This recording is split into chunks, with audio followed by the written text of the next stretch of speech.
Let's go. Respect the DJ. Slip and slide DJ. I think it's an invasion. I think it's an invasion. I think it's an invasion. Man, they not from around here. I think it's an invasion. Lockstar. Greetings, Earthlings. This is my introduction. They say greatness doesn't come overnight, so I'm not rushing. Spaced out swag, best believe I'm paper touching. Super stupid flow, and you bitches can't tell them nothing. UFO, uniquely flying, outstanding. All I speak is cash, I see why you don't understand. UFO, uniquely flying, outstanding. All I speak is cash, I see why you don't understand me. Got a sense for drama, so I always keep the cannon. This is the invasion, so watch out for our landing. Standing tall, never too far. Spring and summer fashion, bro, I get it in the fall. Y'all about to start hating, and I don't mind at all. I'm a thriller like MJ, and my flow is off the wall. Who they? They're not from around. It's gotta be my imagination. I think it's an invasion. I think it's an invasion. I think it's an invasion. They not from around here. I think it's an invasion. Who they? They're not from around. It's gotta be my imagination. I think it's an invasion. I think it's an invasion. I think it's an invasion. Man, they not from around here. I think it's an invasion. Greetings, Earthlings. I am Warlow. I am Warlow. I am Warlow. I live life like there's no tomorrow. Chris King, KGNOOB. What homes you ain't know? We're UFO. Cargo, khakis, polos, and fresh kicks. That's the definition of what the cargo kids is. SOS, yes, spaced out swagger. I never do anything right. I'm back.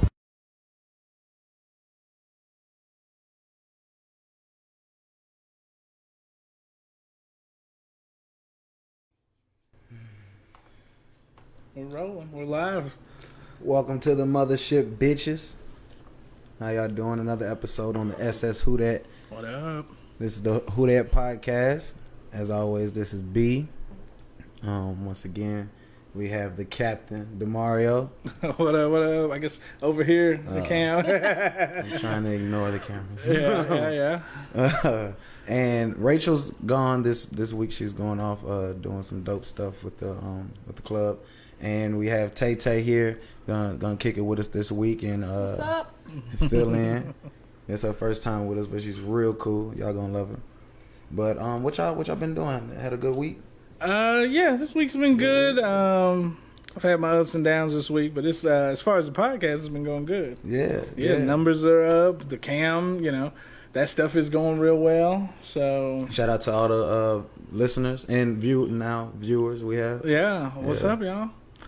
So we brought Tay Tay on here. She's a friend of mine. She's awesome, y'all. I wish I could keep her full time, but she's got life and stuff, and she models and she's a cook. Yes. So that's real good. You want to introduce yourself? Tell somebody about yourself a little bit. Yeah, so normally on Sundays I do meal prep. I might have to move that around because this has been really fun so far. Yeah. Love to cook and work and clean. I'm a little housewife. Yeah. With a full-time job. Yeah. I'd like to get her husband on here. I want him to talk about pro gaming. He's got a title for Magic the Gathering. yes, Magic the Gathering. So He's got a few of them. Yeah. Yeah. So we're gonna have him on here one day, man. Definitely. Yeah. All right. That's an aspect I think that's What's his name? Carl Schroeder. Carl Schroeder. Mm-hmm. Shout out to Carl. I have to show him this letter. He'll feel famous. Yeah.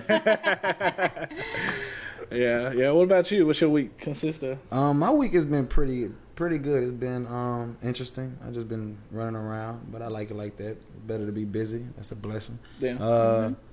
Was with the guys from the gym. Just left from the ceremony right before coming here. We Shout out to all the kids that graduated from the program. Yeah, shout out to all the kids that got their medals, their certificates, the T-shirts and everything.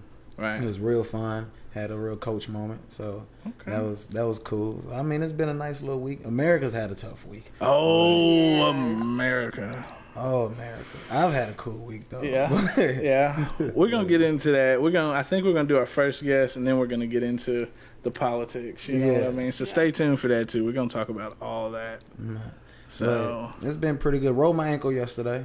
Yeah. Always going through damage. Running on a trail. Shout out to some of the other coaches that showed me the trail. Toon B and Lorenzo. Right. I was out there and Terrell. We out there running, and 8 miles was 9 miles, but I only made it to like 7, and I tapped out.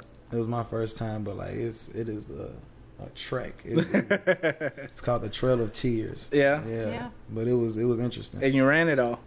I ain't run it all. Oh, okay. I ain't run it all. I can't even like lie. No. Right. I put a dent in it, but I'm gonna go back. Yeah. Yeah, I'll finish it up, but Yeah. man, it'll kill. It's just different. It's just a different type. It's a bike trail, Right. so it's for bikes. So you're running it though. So the whole time I'm thinking in my head like, I'm very tired. Like I need a bike. I don't even have a bike. I'm defeating myself. Right. But So what type of terrain was it? If it's a bike trail, are we talking about like mud, dirt? yeah, like mud, dirt, rocks, boulders. Then they And have that's a like bike trail? Yeah, I don't even understand how they ride it. Like, quite honestly, I don't see how it's possible. I don't see many black Because bikers either. No. That's dangerous. Yeah. Because there'd be points to where like the creek or the river or whatever would be like on one side, and then it goes up an incline and around. So I don't know how you're in mud going on an incline up around a tree. Right. But the fact that I'm running it lets me know like bikes have had to do this, but I don't get it. Right. One slip and you're in the river. Right. Forget that. I mean, I imagine that's probably like the thrill for them, you know? Yeah, I don't need that type. That's white people stuff. Yeah. Sorry, like, it's just, So, I don't need that type of thrill. Tay, tell us about this. Well, I don't even know how to ride a bike. Oh, really? Okay. Wow. Yeah, but I probably also couldn't run it Yeah. either. So there's that. Can you swim? I can doggy paddle. You can doggy. That counts. That counts. Yeah. Shout out to all the doggy paddlers. Right. That counts. Right. I do my best. As long as Yeah. you don't drown, that's swimming. You're the statistic for white people.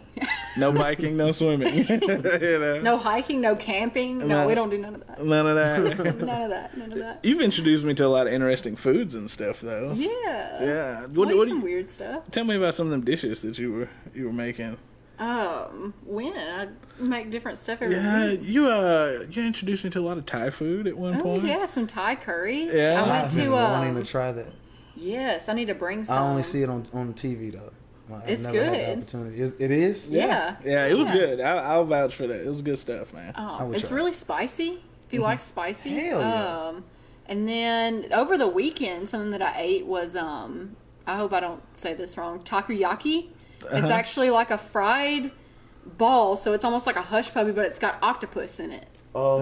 And it was awesome. Oh, wow. Oh my gosh, it was so good. Yeah. I wish I could make that at home. I don't even know where to buy octopus. Yeah. But At one time, we had talked about going into business. She made, what was it that you were talking about? the selling? Green Goddess. The Green Goddess sauce. You ever had Green Goddess sauce? No. It's fucking Never heard fabulous. of it. You can't buy Kraft's Green Goddess. It's No. fucking disgusting. But like some homemade Green Goddess sauce, it's got to be refrigerated. Gotta be made with love. Yeah. So it's What's it's, in it? So it's got, this is a secret recipe. No, I'm just kidding. It's got avocados and Greek yogurt, some thyme and parsley and dill, Yeah. salt, pepper, lemon juice, Yeah. a little bit of vinegar. Okay. Yeah. Hey, but it's fire, bro. I'm It iffy tastes on kind of like yogurt. ranch, Yeah. but it's Yeah. got like a quarter of the calories and it's thick and delicious. Yeah, it is. It's creamy. In a good way. Yes. I didn't know how to respond. I was Yeah, like, it's creamy. Thick, delicious, creamy. Yeah, she would make it. When I worked with her, she'd make it, and I'd be like, look, you gotta bring me a jar. You know, I'd fuck up a whole jar. I'd dip chips in it. I would dip food in it. I would Yes. put it on anything. You know? Wings, Yep. nah, Breakfast you're talking my sandwiches. language. Ooh. salad, Now you're talking my everything. language. Something that I could dip some wings in gets my attention. Yes, Yes. yes. Oh, we were talking about wings earlier too. Yes. Yes. What's your favorite wing place? I can't think of the name of that place in Atlanta, but Oh, it it's was in off Atlanta. Ponce de Leon. Huh. Lemon pepper and hot. Yeah. That's what I'm talking about. We advertising Yes. today. I think the hood flavor is lemon pepper. And That's hops. the I That's the think hood that's flavor. confirmed. That's confirmed. Like That's Yes. the best flavor. Yes. the hood's sponsors lemon pepper. Yeah, lemon pepper and mild or lemon pepper and hot. Either one. we Yes. definitely sponsor the lemon pepper. What about you? You got a favorite wing place? Man, Harold's in Chicago, bro. Ooh. My God, man. Yeah. Because when we were on tour in March, Right. one of the stops was Chicago, and we had like maybe a good half a day to ourselves before we had to do the show. Right. First spot I went was Harold's. I just heard about it in rap songs too much. Yeah. I'm like, I'm about They to, rapping about these wings. It's got to be fire. It's got to be fire. Yeah. Man. And I really wanted to try, so I got like an 18 piece. Right. Just different flavors and all that. Right. Tore them all up. Yeah. Hell yeah. Every flavor is amazing. There and then Detroit. If somebody from Michigan is watching or listening, they could help me out with this. But I don't know the name of the spot, but there's a seasoning that you can only find in Detroit called chicken crack. I know what you're talking about. Bruh. Yes. It's across the street from the legal weed spot. My God. Yes. The dispensary. Yes. My God. I don't even know the name of that. My brother. I took don't me know there. either. Yeah. But they got chicken crack that they sprinkle on the chicken. It's fire. And, It is. and I it gotta kind of try makes that. me feel some type of way that it's called chicken crack. And it's so good that, like, you really for real, like, be like, I need that in my life. Yeah. But damn. Yeah. So I went man. to a place that used that chicken crack, and then they put like this queso type, like Yeah. over it. It was fucking Fire, It was bro. wonderful, dude. It was Don't even know, everything. man. Shout out to them, but that's Yes. probably the best chicken spot. But Harold's is the only one I can remember the name. Yeah. It just blew my socks off. Yeah. Blew my Yes. socks off. To me, hometown wings, I would go with it's either Willie's or Embers. You know what I mean? I like Embers. I didn't even think about that. You brought Yes. them wings in that one time. They were good. Yes, I do a double Cajun with a side of medium sauce. And then it's just fire. You know what I mean? And then Willie's, I do lemon pepper and mild. Yeah, There you go. there it is. Can't go wrong. Yeah, Can't go wrong. for sure. So what happened? Did we lose? Oh no, we're good.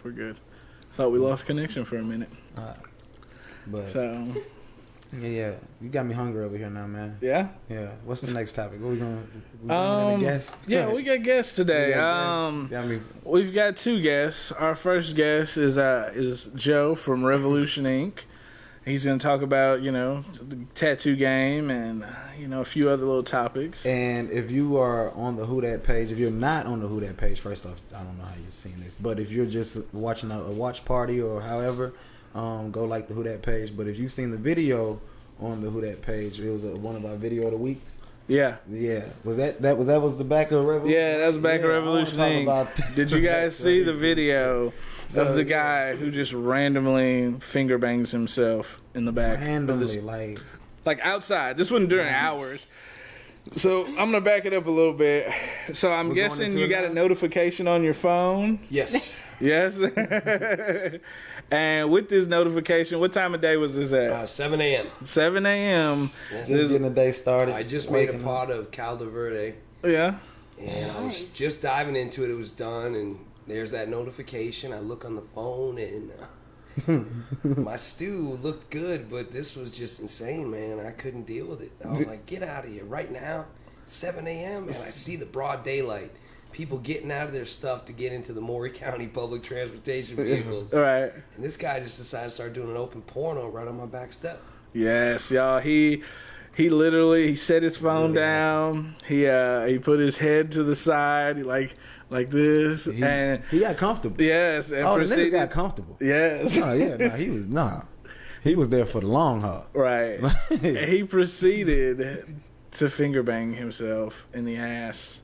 And it On the was back not. stoop. It was not like I'm trying to sneak and do this. No. Like, I found the best place right now for me to get this one off. Like, You might be able to put that on Pornhub and make a couple dollars. Digging, like Right. I heard people comment that he was digging something out or trying to get drugs out of his No. or something. Like, dude, No. he just literally laid up and made himself comfortable, like you said, and just went to town. Yeah, he Yes. wasn't digging for shit. He was digging for something. There wasn't no drugs. or Sad something. part too, like if anyone knows this guy, like you just see, I'm never shaking someone's hand again. Like Right. fist Yo. bumps have Yeah. to be a thing from now on. Yes. Yo, what the hell?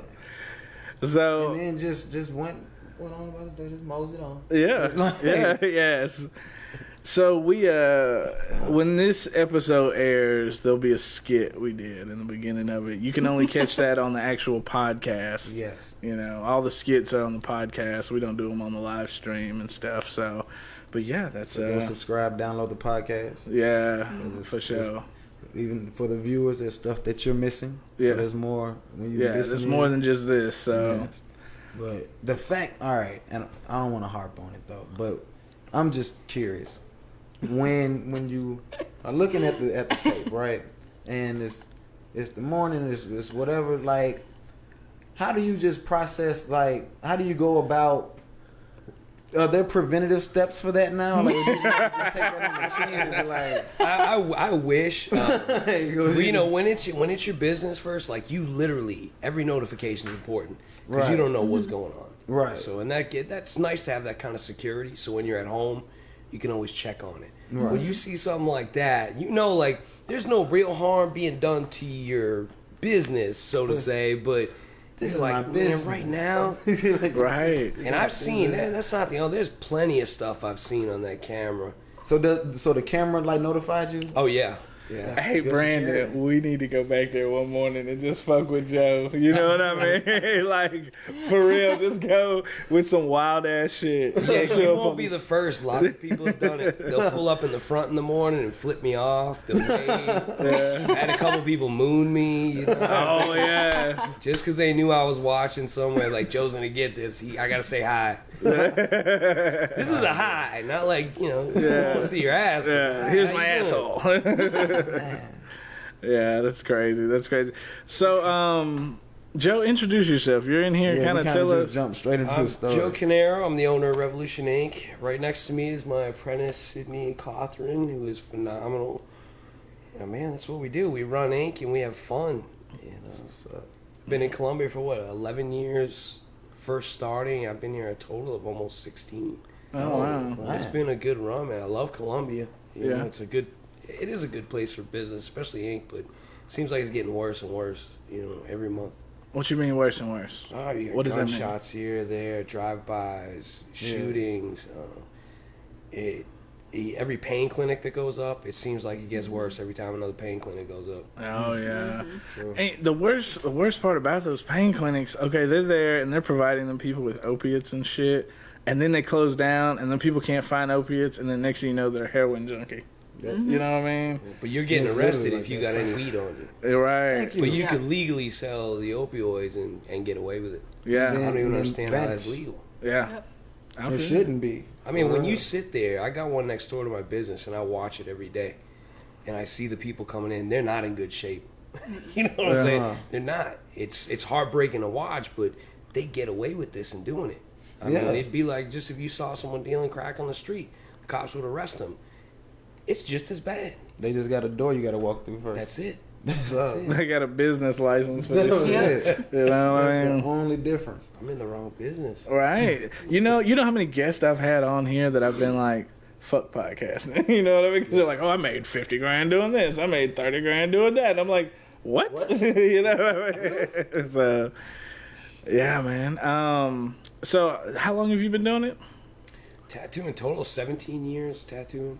Yeah. 17 Yeah, years. 17 years. I tattooed for 6 months, like 2 years ago.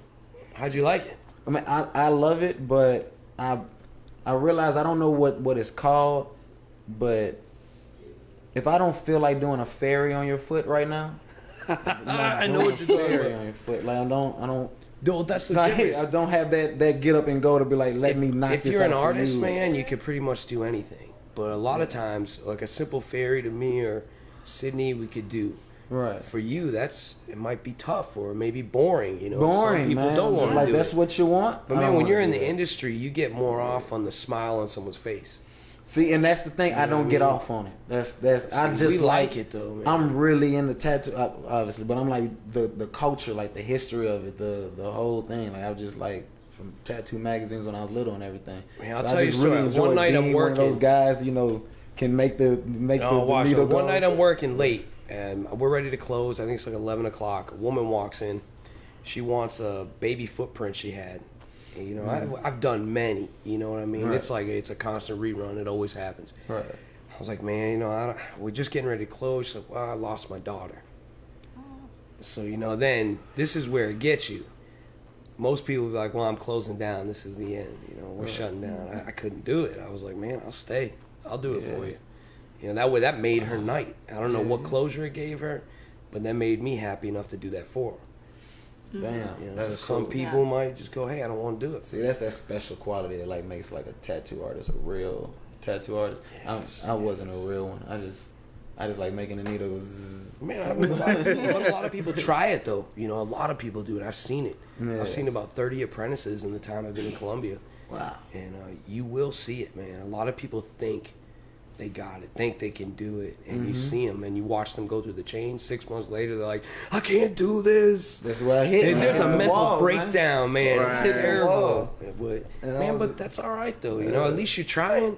Somebody tried something. You know, it's just like being a kid trying food. You ain't gonna know if you like it unless you try it. Right. Exactly, exactly. And I was more excited just the fact I could tattoo myself. Like, Yeah, that's like pretty the good. very first day, it went zzz. I put my ankle up and just started drawing on my ankle. I was like, Do you remember the pain though when you first touched that ankle and you were like, "Oh my God, this is real"? This is ooh. Shit! I can't just do a line. Now I gotta keep going. I have a tattoo on the top of my foot that I did myself, and it was supposed to be. We have the same birthday. I feel bad. James Dean. Supposed to be a quote from James Dean, right? It was like, "Live every day like it's your last." It was supposed to go across my foot. And I'm like, "This is gonna be dope, man." I got live. I got just live on top of my foot, and I forced myself to do that because that first line on the L. I went, Well, it's nothing but bones. Skin and bone Nothing down but- there. You're gonna feel every bit of that. Oh man, and doing it to yourself, man. I had to get through the rest of those other 3 letters. Hey, I know the struggle. I know the struggle, man. But it's to complete it though and finish it. You're like, yes, I did it. Yes, exactly. And people get hooked on that. As far as it almost is like a drug. When you're doing it, you're like, "Ooh, I did that. I want to do it again." Yeah, I mean, it's so easy to get addicted to tattoos. Oh, yeah, like yeah. I started when I was like 15. And and I was Tupac and Lil Wayne mixed. I knew what my purpose was. I love it. Man, I got 2 my first time. Like I couldn't even pick. So I got 2 of them. So how many tattoos you got now? You think total? Maybe like 60 or so. Some I don't even know how to really count them, like pieces wise. You know what I They're mean? probably all floating together at this point. I Yeah. don't But know you how ain't to- stopping, are you? No. I want to. I rest my case. I want to, but you just keep thinking of stuff. You get. I think hooked it's on a it. sensitivity you to the got? area, man. Probably more than you. You just can't count. You can't, because you got the. I don't know. Like you if said, they can see piece it, for but you piece. got You know, the it's full- like yeah. you look at the arms. It's like 1, 2, 3, 4, 5, 6, 7, 8, 9, 10, 11. This arm easily 200 little ones right in a Right. row. But I just count as one piece. I swear. One piece, man. I swear. If people ask me, like, if I'm at work and they ask me, like, it's just one, I take showers and they just keep popping up. Yeah. It's just. Scrub them. Yeah. All right. What do you think the biggest misconception for a tattoo artist is? Not the shop owner. We're talking to you as the artist right now. As the artist, you mean like what people think of you when they first see you? Well, no, not personally. Just as your job, as your career. What do you think one of the A biggest? lot of people, I'll be honest with you, a lot of people don't even consider it a job. I've had people come in, clients, and they would literally tell me, hey man, why don't you just sit for a living? I'm like, man, I know I sit for a living, but what I do takes a lot of mental capacity. I'm not lifting 500 pounds of this and this all day. I'm not working on a line in a factory. I'm gracious for my job, but it's still hard. Like doing a portrait is not easy. No. You know, especially when you're doing it right. It's not easy. That shit is hard. And it also that takes a toll on your back still. That Yeah, takes a your toll on back, your- your gut and your back are gonna take the most strain because you. yeah. Yeah. How's your hand feeling? It's all right now. I'm I got getting adjusted. easier. Well, yeah, it's not easy on the body, man. But it's harder on the mind though. Like you're willing to take that and balance. Like, hey, I could deal with the gut, I could deal with the back, as long as I can keep tattooing. Definitely. Well, That's what's yeah, up. it's not considered a real job. Even with a lot of financial companies, if you went through, me and my missus, we were gonna get a house last year, and if I was a construction worker or someone that had a different type of self-employment job, I would have gotten a better loan. Right. Yeah. But because I was a tattoo artist, they dove into it a little bit deeper and then looked at it less. I guess it was like 180 we should have gotten, but we didn't. We only got like 130 or 140. See, and people, that's crazy. They don't even realize that tattoo artists make great money with not even a huge overhead. How much would you say one bottle of Indian ink or whatever ink you use? Well, Indian ink, man, is actually hazardous to the skin. Okay, well, How so? But there's certain metal ion base that goes into the ink. right. Oh, And India ink is used for, calligraphy, things like that. Gotcha, It's gotcha. different. But tattoo-based pigment inks, I mean, they're safe for the skin. But you'll pay about $25 to $26 for a, 6 to 8 ounce bottle of nice black outlining ink. Right. As far as colors go, though, colors get way on the expensive side. Oh, I can imagine. So a nice set of eternal colors are gonna cost roughly anywhere from $800 to $1,300. Right. So, what would you say you could flip that one bottle of black tattoo ink? Oh boy, let's see. I How go many through tattoos? An 8 ounce bottle of black ink every 2 months to 3 months, depending on how frequently I'm tattooing. Sometimes I get in the moods where I want to do 4 a day. Sometimes I want to do 2 a day. Right. And that'll depend on how much the bottle lasts. But man, you could probably flip that to. Oh, it's tough to say, man. That's Let's really say a tough to say. seasoned tattoo artist. A seasoned tattoo artist should pull in roughly 70 to 80 grand a year. There you go. So, divide that Well, by it's half. not a real job. Yeah. but it's not a real job. So divide that bottle cost, but not the bottle cost. Divide that by 6 months annually, and then the cost of the bottle. You get your cost of your gear and stuff. But the point I'm trying to make. Ooh, like it up, love it up. There you go. Yeah, the point I'm trying to make is that, they're making good money. Hell yeah. Yeah. Profit margin is Hell just yeah. huge right there. I Yeah. made a good profit margin in 6 months, to be honest. We do good. We do good. And you know what? But everybody shit on can profit Amazon. in the organization, in the industry. But in order to make something of yourself, you have to be good. Right. Yeah. Yeah.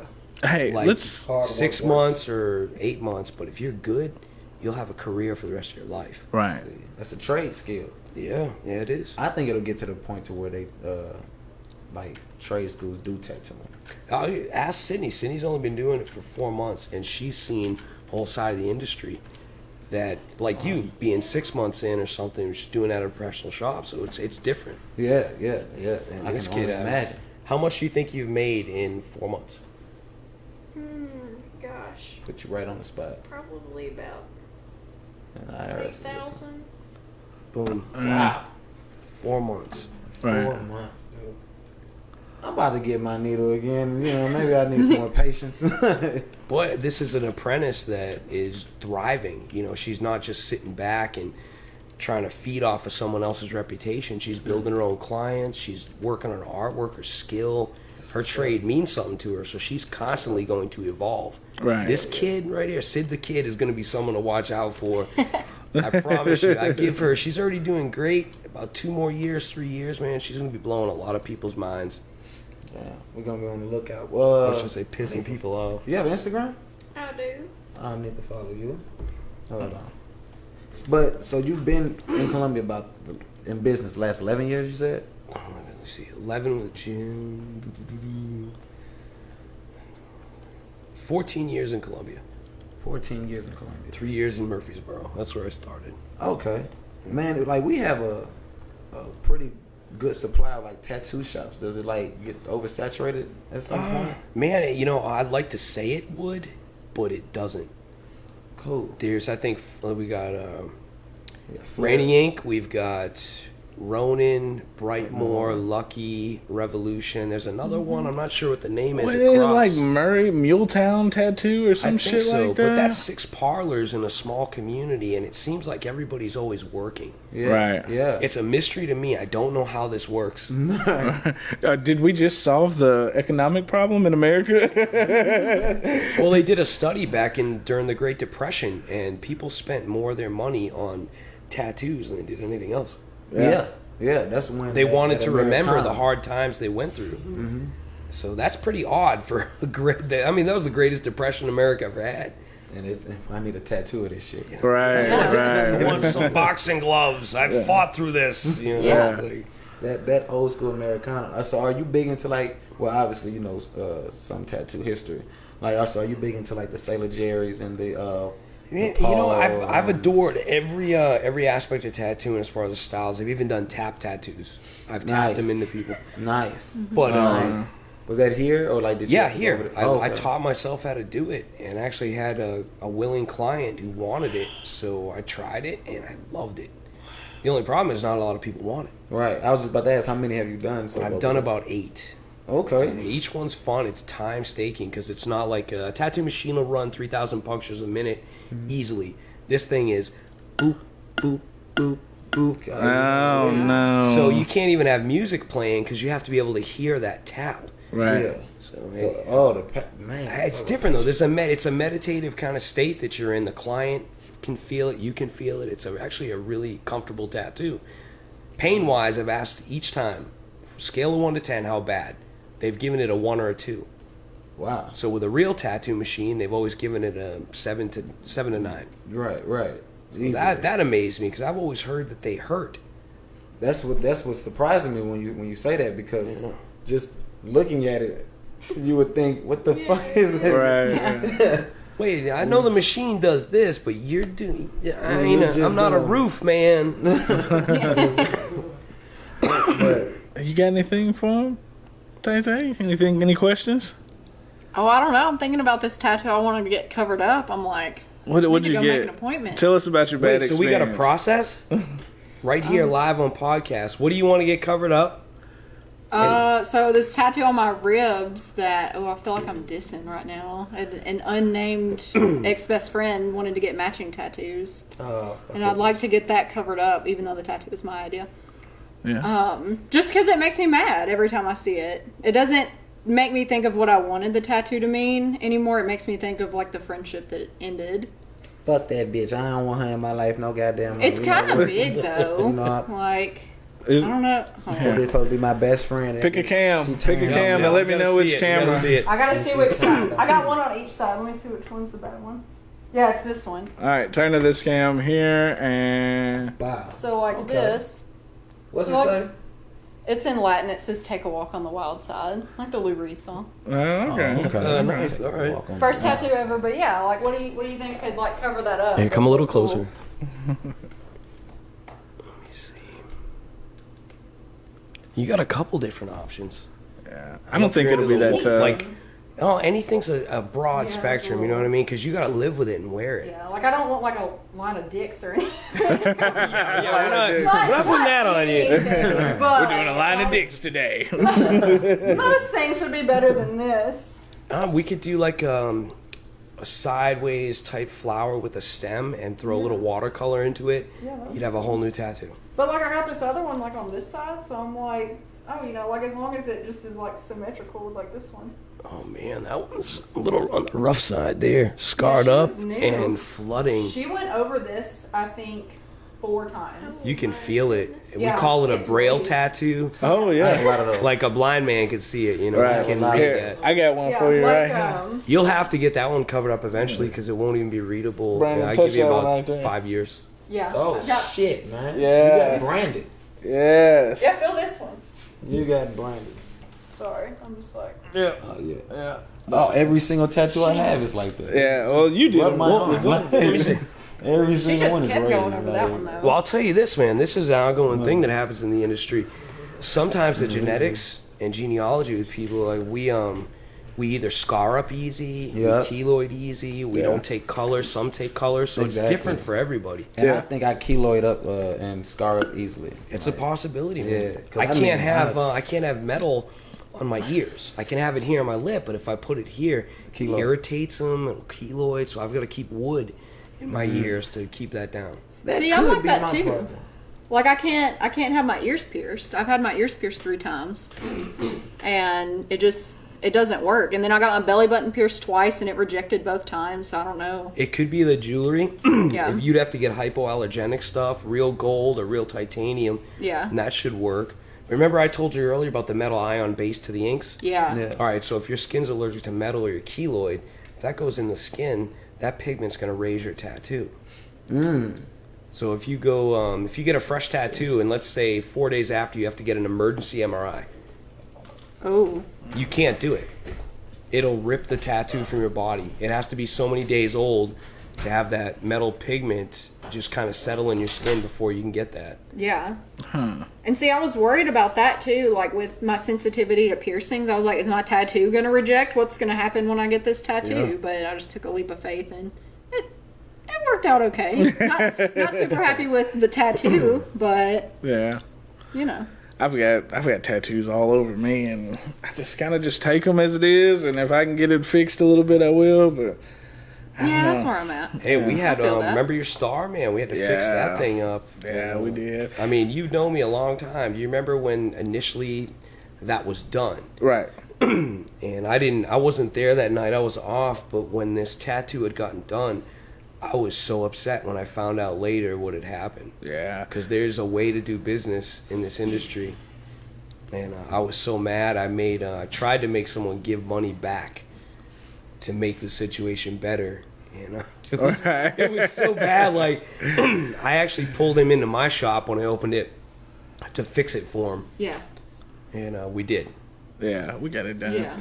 And it was, it was a buddy of mine, and he had just started tattooing. Yeah. So I was giving him a chance with it and stuff, and I still go to apprentices and stuff, and give them a chance to see what they're working with, because some are really great. Yeah.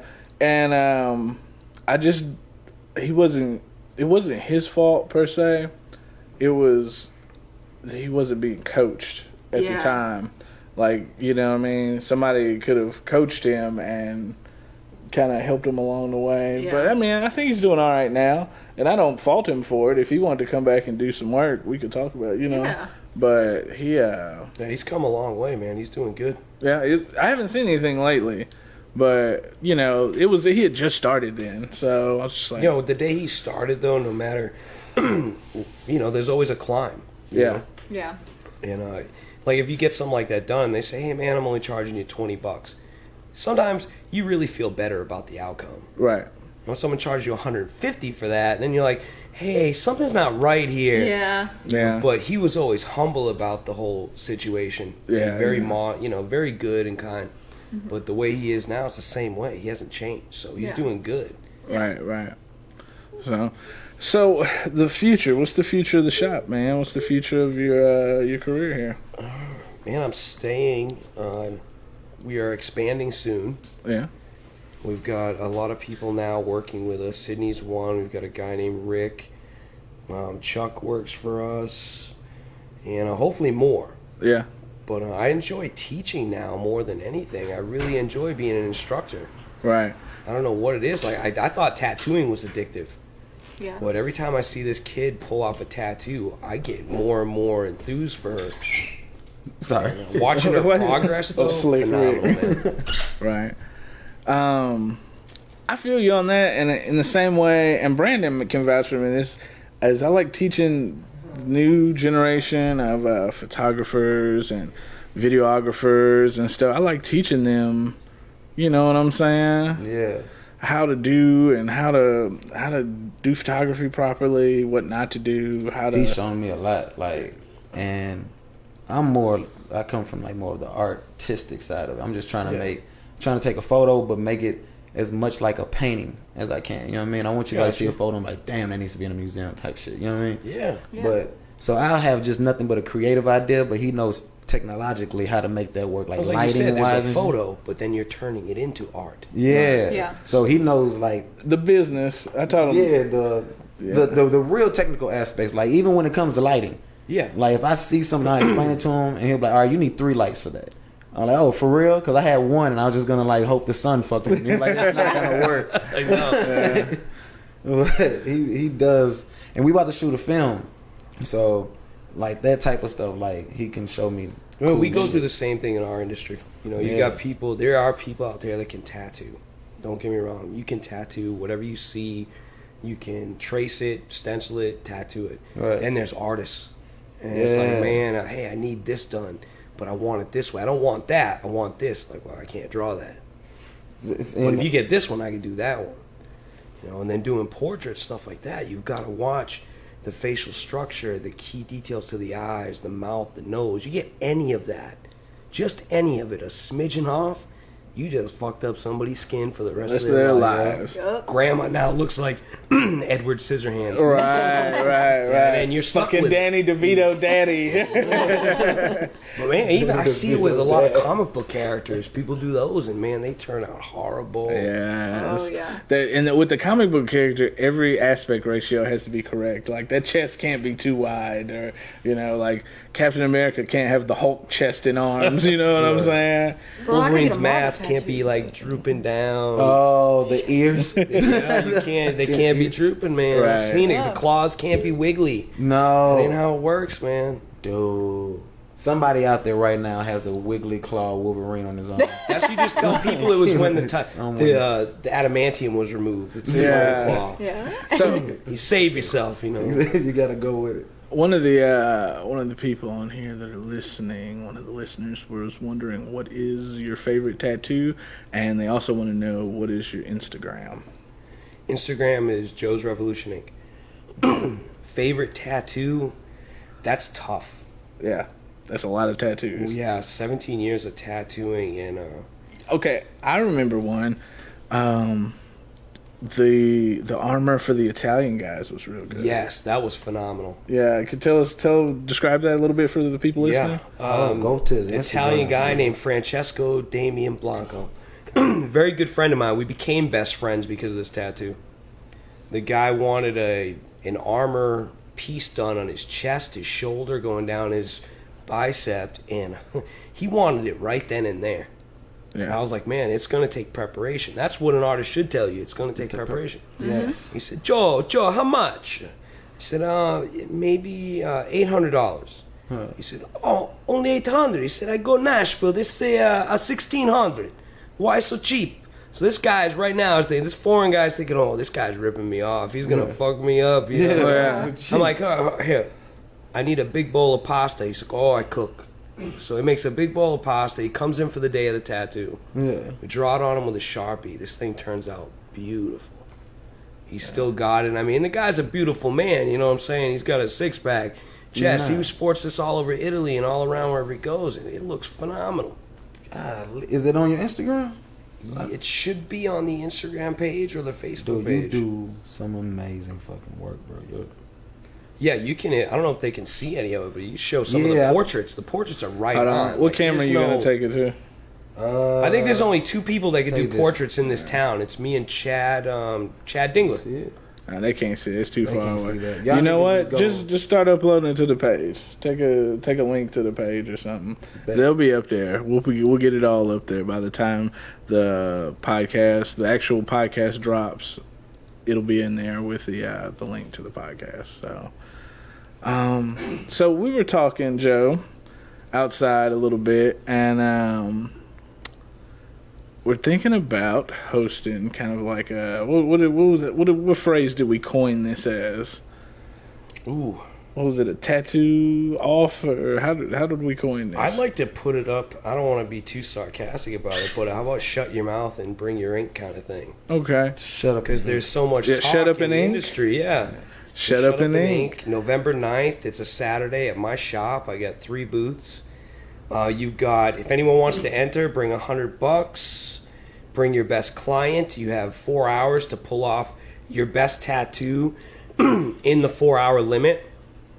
And when we're done, we have room for 3 more people. So we could have 6 contestants that day, and we could put all the crap to rest. You got a lot of shit to say when we got a place to handle it. Let's bring it out and let the guns really work. Yeah. Wait, hold on, wait. I'm trying to everybody go follow Joe's Instagram. I just posted it. But take this back. Wait, so it's a tattoo competition between, and it's open to where any other tattoo artists in the city that. Yeah, locally. We're gonna have to, just because of booth. This is amazing. Hold on, just because of booth space, we probably need to limit. We have 6 contestants total. 6, okay. Yeah. So look, y'all 3 go would ahead. the first 4 hours, and the next 3 would go the next 4 hours, and we can either let Facebook judge who's got the best tattoo, or we can put together some judges, which shouldn't be a problem. Here's my thing about letting the public judge, because then it becomes a popularity contest. Exactly. I have lost several photography and video situations due to popularity contests. Well, I would pull it then where, maybe a trusted friend, someone like you, Pac, I've known for years, knows a couple people that would like to come in and judge a competition. Okay. So what we'll do is I'll be on the lookout for 3 judges. Okay? Perfect, yeah. 3 judges, and y'all heard it here, November 9th. We can do it. What did we say it was going to be called again, Joe? Shut Up and Tattoo? Shut up and ink. Yeah, shut up and tat. Okay, we'll have it. This is amazing. I've never even heard of one of these happening. Yeah, though. I mean, a lot of people talk, man. So quit your talking. Let the machines do the talking. Yeah. Let the artwork. Yeah. Let it be known. What's the date? November November the 9th. November the 9th. $100. Host the first Studios. Battle of Columbia's Ink. Yeah. Yes. Yeah. You think you're the best and you got a lot of shit to say, then come out and show us. Yeah. Quit talking 100. and show us. Look, security will strictly be enforced. No fuckery. Okay. I ain't with the fuckery. All right. Yeah, the This cops is will about be there art. patrolling. I have my boys. This is about the art, okay? This isn't about anything but the art. Friendly competition. Let me tell you, one of the friendliest competitions I've ever participated in was barbecue competitions. People bringing food to each Trying to fuck other. up a barbecue. Yeah. Man. Yeah, I want this to be just as friendly. We can. Sabotage. Yeah. Sabotage that barbecue. No. We can do food. We can get some food trucks out there. Yes, Yeah. food Come trucks out, be dope. I know Columbia's got a lot of the Fridays now. Everyone's coming out for the food. So Yeah. we got Yeah. food trucks and Hell yeah. Yeah. So We got us an event, gentlemen. yes, go yeah, ahead. nice little- Host Get it. ready to rumble. We'll And, be depending on how there it live. goes, if everyone can stay classy. Yes. Shady Brook Mall has been down for some time. Right. So there's some space to rent, and there could Hell be one yeah. of our first local tattoo conventions done right there. Right. Nice. Easily, for real. We'll have to reach out and find out who we need to talk to We've about got that. a lot of old school wrestlers that wouldn't mind coming out and doing some autographs and meeting people. Yeah. Yeah. So a little meet and greet, some ink, some food. Right. There you It'd Right. be a big thing, man. Hell yeah. I'm loving this, especially food. Food, tattoos, with you on the and Yeah, I know wrestlers. some people with some food Oh, trucks. some I could hit food. up for that. Food, tattoos, and wrestlers, bro. I'm with this shit.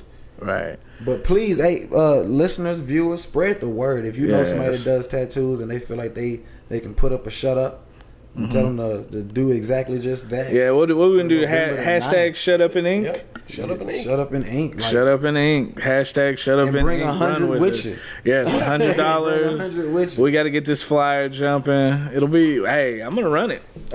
Joe, go ahead and whenever you get time. Are you guys gonna be the ones broadcasting? Yeah, we You will gonna come. and do it? Yeah, we'll definitely broadcast. Perfect. Yes. I love it. Hell Yeah. Let's do it. Ain't nothing but a thing, man. Bring Get your it best, going. Your best client. Oh man, Yeah. this is gonna be cool as shit. Of course, but remember, I'm you don't excited. want to do a giant piece in 4 hours. No, just No. Pick something out that you Yeah. can handle and do for 4 hours. Yeah. I mean, if they pick something that's too big, then that's just good shoes. Yeah. Hey, Yeah. Well, just a 4 friendly hours is reminder. plenty of time. plenty of The time. whole event 8 hours. You can bring business cards. You can, it's a networking event, not only a competition. We'll try and keep people out of your booths and stuff, and maybe bring somebody from your shop that's not tattooing, and have them network with the people that are coming in that are observing and stuff. Yeah, So this is gonna be dope. Yeah, we're we going do. live. yeah, We're for going sure. live from the Going live, from the man. Shut Up in Ink, Yeah. Columbia tattoo competition. Right. Well, no one's really ever blown the ink out of Colombia. It's always been a quiet thing people do, go here and there. And you'll hear between shops, artists say this about that one, that about that one, that about that one. No, let's just stop it. You know, why don't we all just get together, do some nice tattoos, and see. This is a proactive way to bring people together, but also like just let's dead it a little. You know, it's been some years. We've all been sharing the same earth. Let's do it. Let's get in here. We should all get along. Like you said earlier, there's enough to go around. No one's really struggling for tattoos. Right. So there's no reason to be doing this to everybody. We should just be able to get along. Exactly. So what is this? I keep hearing about this brisket. I've got this. They keep telling me to ask you about brisket and corn. Oh my God. What is that? Brisket and corn. Well, apparently I mean brisket. Yeah. Best corn. The best corn. Brisket and corn. So what do you do? That makes your brisket and corn. No. There's many ways to do brisket. I want to hear what he does about this corn. What do you do to this corn? This corn normally you go to a barbecue or something. Some people might eat 1 ear of corn, 2 ear of corn. If you come to my house, you're probably gonna eat about 4 or 5. Yeah. But what? Take the husk off it. Yeah. Plain and simple, man. Leave that corn nice. You know, get the grill hot. Put it on the grill. Burn it up just a little bit. Make sure it looks a little bit black on some of the kernels. As soon as it's like that all the way around, pull it off the grill. Melt you some butter, a little olive oil, put some seasoning in it. Spread that on that corn and eat it, man. It'll be the best corn you ever had in your life. Yeah. See, I've been dilly-dallying with this. I just said dilly-dallying. Yeah, I've been dilly-dallying with this street corn. You know what I mean? With the, the different little seasonings. I made one out of Cheetos, spicy Cheetos. And yeah, that's it one was way dope. to do it. Yeah, that it was dope still tastes shit. good. Yeah, but it was I'm telling good you, as this shit. open thing on the grill, Okay. blow your mind, man. Corn is no joke. Yeah. Oh yeah. Yeah. Somebody asked me, one of the people commented, shout out to Pat. He wants to know your favorite art style when it comes to the tattoos. If you go follow his Instagram, I think you'll be able to figure it out. But Yeah, I don't have one. I like almost all art forms. You know, they're all good. oh, okay, I saw of course I saw you got a lot of black and white, That's great work. that but- comes with, when you start doing something and you're good at it, people want it more of it. You know? Like okay. it lets Cheetos. You make a bunch of different brands, people still love the natural. They want that Cheeto. Okay. But I'm really good with the black and grays on the portraits, and people love them, so they keep coming for them. So I do a lot of them. I feel you. But yeah, I'd like to do more color if I can, and more Yeah, of the this one if I can. was it on the arm? The glasses was in color. It was like some eyes. Oh, that was something like from The Great Gatsby. Yeah, That was fun. That was fun. man, that looks So good. yeah, I love color, I love black and gray, all of it. Man, that's what's I'll give this out there to the viewers though. I'm sick of tribal. You sick of tribal? I mean, I love it when it's done, but doing it, man, that is work. I promise you. Filling that black in all that time is like. Yeah. Just don't stop, man. Yeah. And it could be a 4 to 6 hour endeavor, man. So, but just- they look good when they're done, but it just takes a lot, man. It's a lot of patience with tribal. What's the biggest tribal piece you've done? Ooh, that's tough. He's got a pretty big bone stent on my arm. That's pretty big. Yeah. Usually it's a whole sleeve. Someone will get a whole sleeve of it. Oh man, the whole. So how long is a whole sleeve? About 6 hours? Yeah, no, it takes time. Sessions, man. Sessions.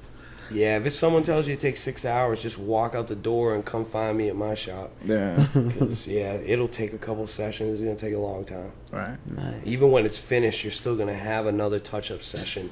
Right. I mean, that black ink is just not going to hold that solid all the time.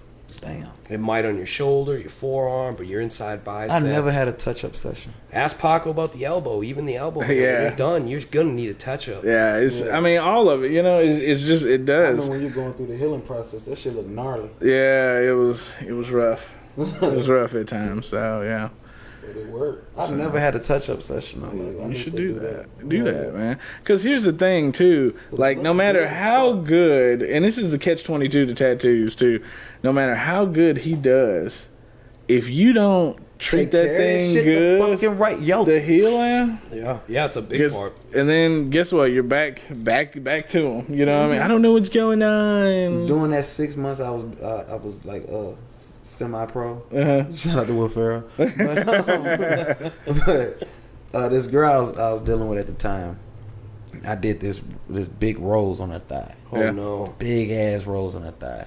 And like 4 days afterwards, it's starting to do like its little scab a little bit. You know what I mean? I'm so scared. She wears fishnet stockings. Oh no. No. She wears fishnet fucking stockings and scrapes the whole This thing. is starting to sound like a Stephen King book. Yo, Yeah. So when I'm telling you, it's like gnarly. Like there's just like pieces of scabbed up, piece that came out smooth. This piece is like still just raw. So I go in and I like try to do like a little shade on the ones that just weren't like exposed, like that needed to heal up and shit, just like a little shade. And then she just had this bad problem with scratching her leg, like scratching her itch while she slept. Oh no. And she kept like stiletto nails, them pointy nails. Oh my god, God. this just gets worse. Yo, so one night she goes to sleep and she wakes up and the whole thing for the second time is like her leg today is still just nothing but a scar in the shape of a rose. Like, cause she just scratched it all off in her sleep. So with now, pointy in the nails. tattoos you've done, though, have you seen good healing process out of any of them? Yeah, like I did mostly, forearms. So you can definitely say if it wasn't for those. Yeah, it would have been fine, man. It would have been fine. But Oh, the that's fishnets, That's rough. I'll be honest, like we weren't together a few months right after that, and that was one of those things when I was like, you know what, I might not need to be with Well, you. you fishnet, right? You take a scab that's even mounted up on the skin. Yeah. That fishnet grabs it. It What is- happens? It's grating it the It's whole coming day. off. Yeah, it's Dude. coming off. That so Yeah. after that, I was single. Well, you got people got pets, man. Pets all the time.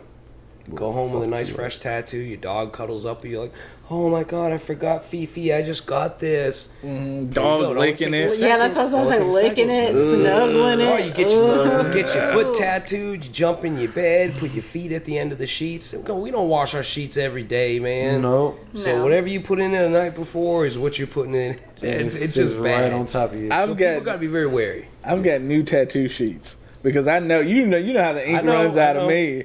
I get a tattoo, man, and it'll just be running out of me sometimes, Yeah. and I'll sleep and I'll have a perfect imprint of a new tattoo. Whatever I got, yes, it always happens. Hey, no you're matter not what. the only one. A lot of people say that. I Yeah. have tattoo sheets. Yeah, They use them for tattoo. They have a pillowcase, a T-shirt. yeah. Like I've tattooed clients for years that a still have tattoo that t-shirt. T-shirt, and they're like, "I wore that T-shirt, Joe. I knew I was getting a tattoo today. I don't want to get my other clothes fucked up." Yeah. exactly. It's part of it, man. Yeah. So Joe, I thank you for coming on here. We've got to get to the next guest. I hate to, Yeah, I I hate to- appreciate it, man. but anything else you want to say before departing? Man, I'd love to say if you're out there in Colombia and looking for an artist, I do stay busy. Please be patient with me. My books are full.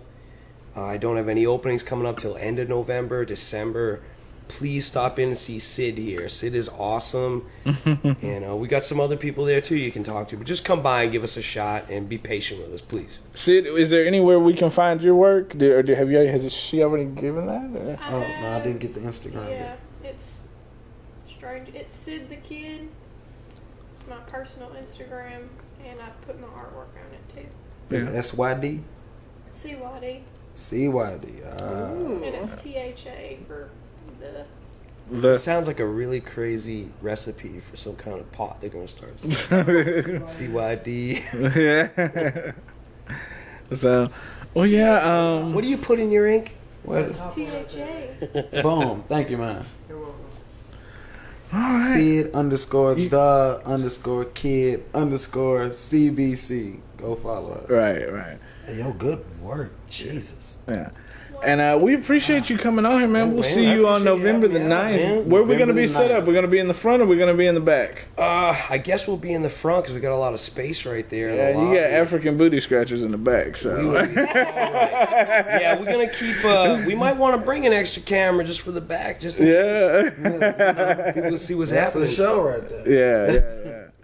Yeah, I went for the tattoo competition, but in the back, though. You gotta see the world famous booty hole spot. We're going to try and get that video back up. I'm going to try and get it from Joe. I think Facebook took it down. It was on our page for a minute, but I don't think it's there anymore. Oh man. Yeah, I think they got it. Well, I'm looking forward to seeing this skit that they did. Oh, yeah, we did a skit. We're going to throw it on the front of I here. want to see how close it is to the video. Right. Right. It's So- wild. It is wild, I swear. Yeah. Man, thank you guys for having us. It's nice to be on the mothership for a change and get out of the shops. Yeah, man, SS thanks WhoDat, for coming baby. by. Yeah, man. well, no problem. Good to meet you guys. That's And it. Yeah. Thank you. All right. So what we've got up next for everybody, we're gonna jump into the politics. So y'all get ready for that. Can we take a quick 5? I mean, we can stay live. Yeah, we can stay live. I'm Y'all, off of dry as hell. oh, go get you something to drink, Cool. man. We just gonna keep rolling. All right, bet. Yeah, we just gonna keep rolling, buddy. That's the way we're doing it now. Come on in. How would you like to be introduced? Just Yeah. And watch the end. That filter comes off. You might want to tilt it up. Yeah. Bring it up a little bit. here we go. Yeah, I'll get you set up. Go ahead and I'm gonna switch the camera over to you. Go ahead and Me? yeah, you're gonna handle this while I. Oh, what am I gonna handle? I don't know. Just talk. Is this Kool-Aid? Huh? Great. In the red? Yeah. All right, what we got here? All right, works out. You can leave your hat on if you want to do whatever you want to do. No. For those who are college fans, they probably don't like seeing a gator head on it. So let me see what we're looking like here. Okay. Oh, light's a Can little you bush. turn that light off? Turn the light off. Yeah, Where? it's got like a push switch behind it there. Yeah. There it is. Oh yeah, that's much better. Yeah, very much so. So this camera here is looking at you. All right. Yeah, but you don't have to look into that camera. It's just for the viewers. So we're changing gears here.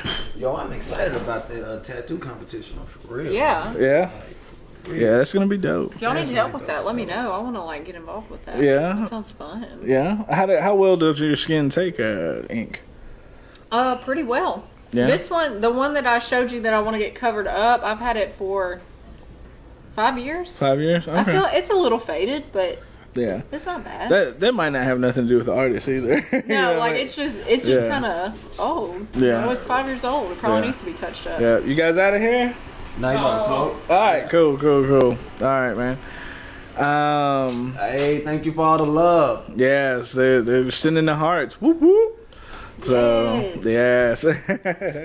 So we're changing gears now, and this is a touchy subject for a little bit of people out there. And I asked Josh to come on here because I had a conversation with him one day at game night. We were game night. Yeah, and everything he spoke, it wasn't any random, stuff read on Facebook. It wasn't anything that was like a, propaganda or nothing like that. It was all facts, and Facts. it was, and it was good to speak to somebody that had numbers and had facts and had everything, and could speak about history on the stuff too. It wasn't just, bullshit. Some people are like, anything they read on Facebook, it's the truth. I can't stand that shit, Right.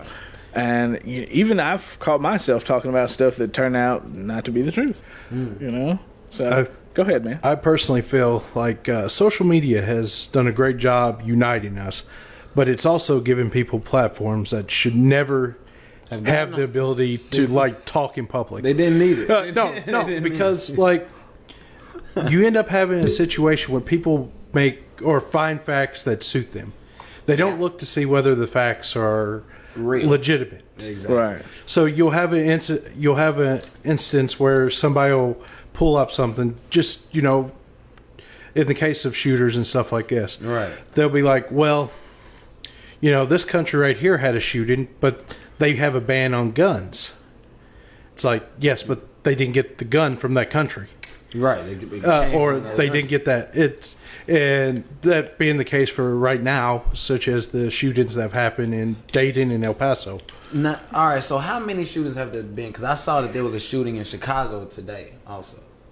I don't know about. I know the big two they've talked about were the Dayton, and Dayton, which okay. I think 9 people died. I don't have the number of people that were wounded, right. and the El Paso, which is 20, and I think maybe in the 20s of people that got wounded also. And it goes back to the fact where people will play off their facts. They won't look at this as a tragedy of somebody getting shot. They'll say, "Well, El Paso's a liberal city, and the liberals are trying to take our guns. So look what happens there." Right. They're like, no, 20 people got killed. Yeah, I mean, that's what happened. It's not an issue of liberal, conservative. It's the fact that it's a loss of life.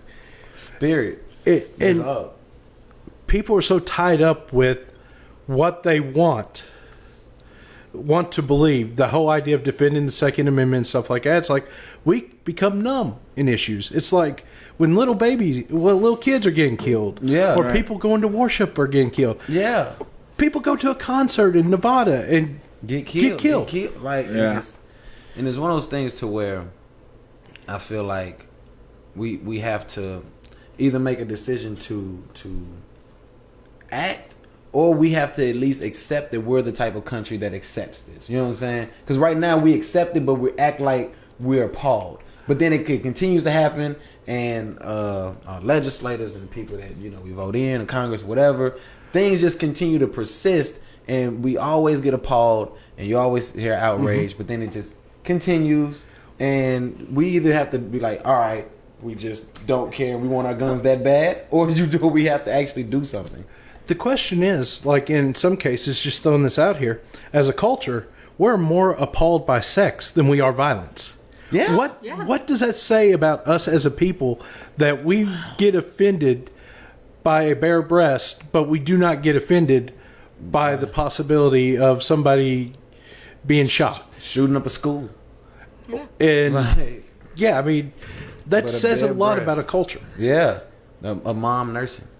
So, how do you think that these shootings and condolences to all the families that are involved and that have been affected, by the way, but how do you think these shootings will affect the political plane? Because it's in the middle of democratic debates and tariffs and Iran and da-da-da. It's already a hotbed of things, but now this going on. It'll be forgotten in 2 weeks. That's the sad part. Or until the next shooting. Yep. It will be in one ear, out the other, on to the next subject. As a nation, we have a terrible case of ADHD. Mm-hmm. We can barely pay attention 1 week to the next. Very true. It's a blip. Yeah. Everything is a blip. It's And so true. It's sad that it's viewed that way, but we will not pay attention to this. Will not be an issue next week. No. And Hopefully it is. oh yes, Hopefully. I mean, because it's getting to the point where a mother or a child or something like that, like it's almost a miracle if the person comes home. I mean, don't get me wrong. There are a lot of people who are getting shot, Right. and it's a small chance in that case. But we fear because we don't know where it's going to be. I mean, it happens. Walmart.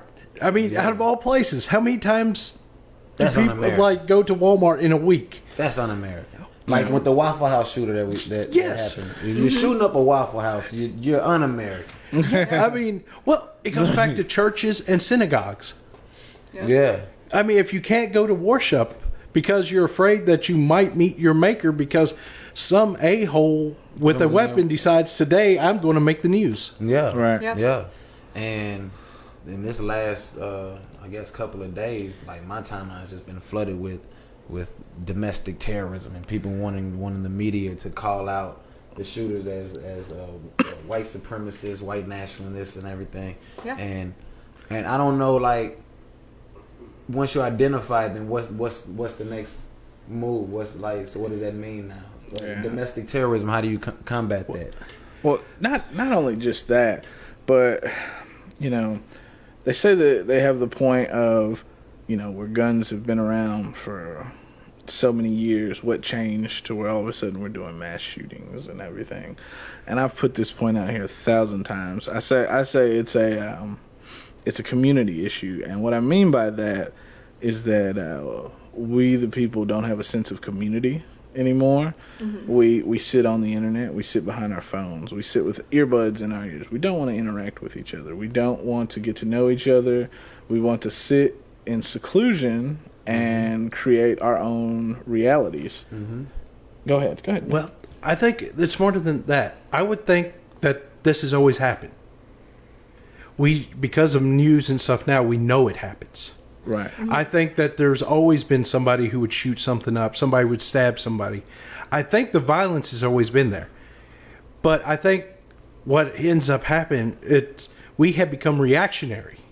We don't do things to prevent this. And don't get me wrong. I'm not saying have like a police force of Walmart.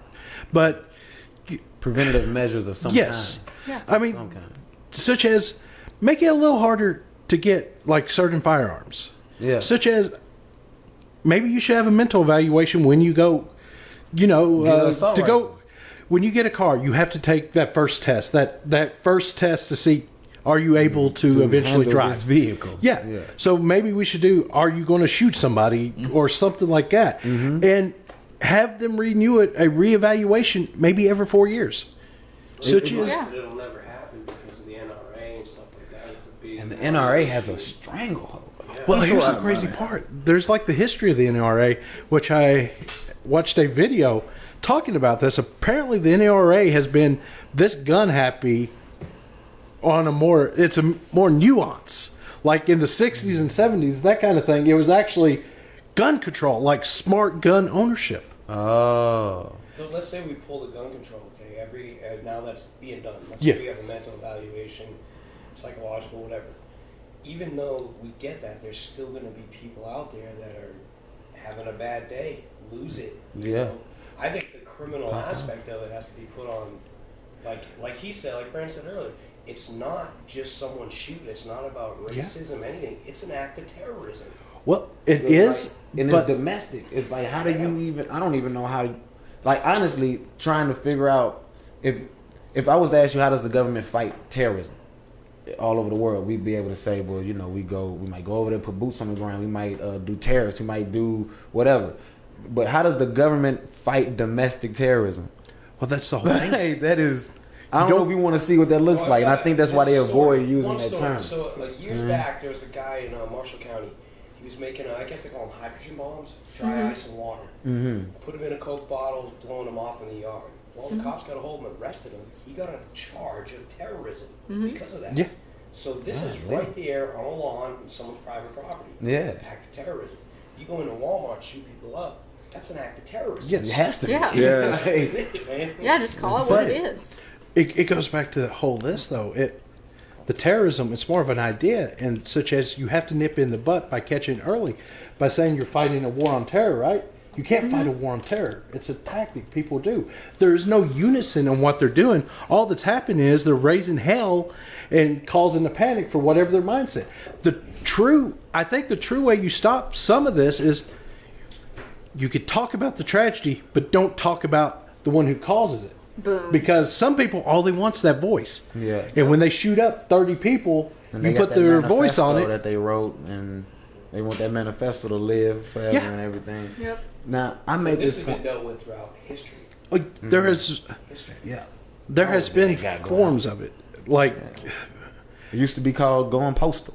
yeah, I mean, yeah, I mean that's what it comes down to. It's just, I think when it comes down to it, in all honesty, for most of these shootings, and this goes back to another problem we have, is we have a mental health issue in this country. Thank you. I agree. Thank you. And we don't have enough psychoanalysts, psychotherapists to handle the vets that come back from war, let alone the war fronts that are being done day to day. Like, there are kids that pretty much have PTSD because they went to school and there was a shooter. Yeah, yeah. I think was the guy in Ohio, his sister got killed in El Paso or something like that? Like, I think the guy maybe in El Paso's sister got, The guy from El Paso, I think, was because that 650 miles PTSD is a real thing. from where. So he had to actually, if I saw the article correctly, he had to drive to get to El Paso. It wasn't like he was there. I mean, I could be wrong about that, but I thought 650 miles was. Well, that's a plan. Then Yeah. you thought about this. You methodically thought this out to do this, and nothing. None of that's right. No. But it's like, how can you control everybody? No matter how much mental health. It's a tribalism thing also. Tribalism allows you to get away with so much. Well, I think a lot of it plays into the social Tribalism. segregation we have in this world now. Everybody is, like Paco said earlier, we're all sitting here on this and this, and we're creating our own realities.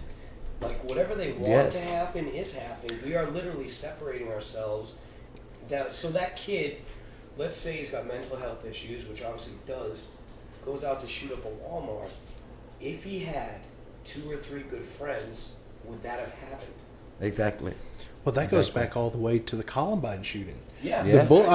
Or the Richland shooting. I mean, One of the things I that. I pointed out on Facebook, though, and I don't mean to cut you off. Sorry. Oh no, it's But they're all young. All the shooters are young. And I think that correlates with the amount of pharmaceuticals that they have prescribed. there to is an us. exception. I really feel like that's a chemical change that's happening in the body, and even if you get off of whatever they prescribed you for those, even if you're just in high school, you got 4 years on this Ritalin, on whatever they give you. You know what I mean? And I think that we have not looked at the effect that pharmaceuticals have on developing minds, That's and right. and then it looks. I mean, they're all young. It looks like we're Doctors doing what? They're taking the piece of paper and writing and giving it to them. you're just They're going not going about back and monitoring them. at Saying, all. How have you felt this week? Oh, terrible, doc. I had these bad thoughts about doing this and that. Well, listen. Let's. Why don't we do something different? Why don't we try this? Why don't you go see a counselor? None of that's getting done. None of that. They man. tell you to wait another week. Yeah, wait. Wait another week and see how you feel. Oh, well, next week You rolls add around. into Wait another this, week. In all honesty, with the shooters and stuff, right? And I could almost make the same argument by adding suicides in the same age range of the people thing as not really terrorism, but it's still falling in that whole same thing that there's an issue. There is There's a an broken issue. issue with mental health. Yes. And that, I think, is our top concern as a people, is we gotta fix or at least catch the problem early. You know the lead singer of Godsmack, Sully Erna, just started this new foundation called Scars, where him and the band got together and got a lot of people to fund it. So now everyone can get, the certain areas it's going to be in, can get free mental health, PTSD, abuse, physical That's abuse, what's up. mental abuse. This band did this Yeah. on their own. So If a band can do it, then there's, if they, like, let's say community, not in a town. Let's say the United States as a community as a whole. Why doesn't every famous movie actor, big band that's out there, start putting forth a little bit and giving back a little bit more? Everyone's fortunate to be where they're at. right. Why can't they do what Godsmack did? You know what Jay-Z and Beyonce's doing, man. Well, They don't and want to being see able people to- wrongfully accused either. They're trying the best they can. Jay-Z and They should Beyonce. try. Well, I think in the case though, with certain, when you look at like Major League Baseball, NFL, and stuff like that, they have charities that they all put money in, dump lots of money. LeBron James, he just opened a school in yeah. Akron, Ohio, that is amazing, and he talks about what we need to do, and the response is from one side that doesn't agree with what he's saying. Well, maybe you should just shut up and dribble. Oh, yeah, that's true. And what it comes down to is, yes, they can help out, and yes, they can put in input, but then people are like, I don't need to be told how to live my life by a musician, or an by an actor, actor. an actress. Yeah. And It's a pride thing, man. oh, It's a pride thing, and like, well, that's human nature to deal with that. But as a community, as a country, we are letting our ego hold us back from really fixing things. Yeah. We are letting our ego of it's about accountability, and we have to take account as a community, as a country, for things that we personally may not have had a fucking hand in. But it's affecting all of us, and it's changing the energy, the environment, everything. So we have to put like positive and progressive ways forward for each of us to do something to help with, because that mental health can be you can help somebody's mental health as easily as complimenting them and smiling at them and then walking the fuck away. Yes. Yep. Right. I concur. I agree. I think when it comes down to it, like when you begin these projects to basically bring civility back into things, then there's a possibility you create something greater. Because the job of every generation is to make the next generation have it easier and better. And that's why I fuck with Bernie Sanders, because he's the only one saying that my generation is fucked. Well, all that trickles down from the top anyway. It's just history. Nothing's changed. Yeah, I always heard people say this one time. Say good can always evolve, but evil stays the same. And if you look back in history, back in the Roman days, they had opiates, they had incest, they had rape, they had murders. None of that's ever changed. We could always be good as a unified people and be better. But what's happened is we separate ourselves throughout this time, racially, whatever, and that's where we've gone wrong. Instead of going next door to see John or Jim or Peggy, we don't want to do that because we want to stay safe in our home. Exactly. Well, it goes back to there's basic ideas that people believe, such as there's a dogma in certain religions that states your neighbor cannot be good because he doesn't follow my tenets, such as in the case could be I'm a Christian, that guy's a Muslim, so what is he? Well, he's a terrorist. I mean, in all honesty, it's like, and well, he left a country like Syria or something like that to get better. It's like, no, he's here to tear our society apart, put Sharia law. In Colorado, where the father murdered the wife and the 2 kids. I heard about this. Now this is weird because no one would have known, but because this woman knew the next door neighbors, she was like, "Hey, I haven't seen her lately in the last 5 days. Her shoes are still on the porch where they always are, and the car's still parked in the driveway." Is that how they came to find out about it? That's right. The neighbors call the cops. So if you know your community, then you have a better shot. It's like, why's my kid not coming home when he should, and he's down at that guy's apartment? That guy could be a pedophile. But when you keep an eye on what's going on and aware of your surroundings, stay on top of shit. It doesn't hurt to not. It hurts to not know. Yes, right. Damn right. No one will definitely keep you safe. That's the name of the episode. It goes back throughout time. The strongest communities were the ones that were close knit, whether it was Viking communities or Native American communities and stuff. It's like they might have been violent outside of their things, but they took care of matters inside. Yeah, they didn't like the homelessness. Also, like going back to the violence stuff like this, right? These are internal problems that should not exist. I mean, we have enough wealth and power that... And even if it exists, not on the fucking level it does. 500,000 homeless is inexcusable for the wealthiest country that the world has ever seen. Yeah, that's it. That's crazy. But you know that farmers get paid money to not even harvest their crops. Yeah. Subsidies. So we've got people starving all over the planet. And we're just burning shit. Take grocery stores. How much food do they throw away constantly? Restaurants, yeah. Restaurants throw away a fuck ton of food. Feeding people and taking care of people. What is going on? But it goes back to that very phrase of taking care of people. If you start taking care of people from a young age, such as nip it in the butt in elementary school, you can fix a lot of the problems right off the bat. Such as mental health. If you actually put psychiatrists and stuff like that in the schools, yeah, Joe's out. Good to meet you. Joe. You put them like in the schools and stuff, right? You might be able to nip this in the butt before it's a problem. Instead of like regular guidance counselors, have therapists there. Right. It's like, so little Timmy has some serious problems. Yeah. Well, maybe Dr. So-and-so can help him. Right. And thus, or even just having that person to talk to can stem a lot of things, can curtail. Yes. A positive role model. They ain't even got to be a positive role model, just somebody to talk to, man. And I'm not fucked up with admitting this because I'm really good at talking to myself, and not because of it. But I went through therapy for like 12 years. Mm-hmm. Like my mom just had me in it because my dad had left. Yeah. So she knew that I was dealing with it in my own way. So she just kept me in the school therapist and what's that one? I forget the name of it that they enroll kids in with behavioral problems. I don't know. I forget the name of it. It's over there by the hospital. Centerstone? Centerstone, yeah. Thank you. I've been Centerstone private therapy like from a young age to where I was able to communicate how I felt or like be able to at least write it down and be able to go over my thoughts and that type of thing.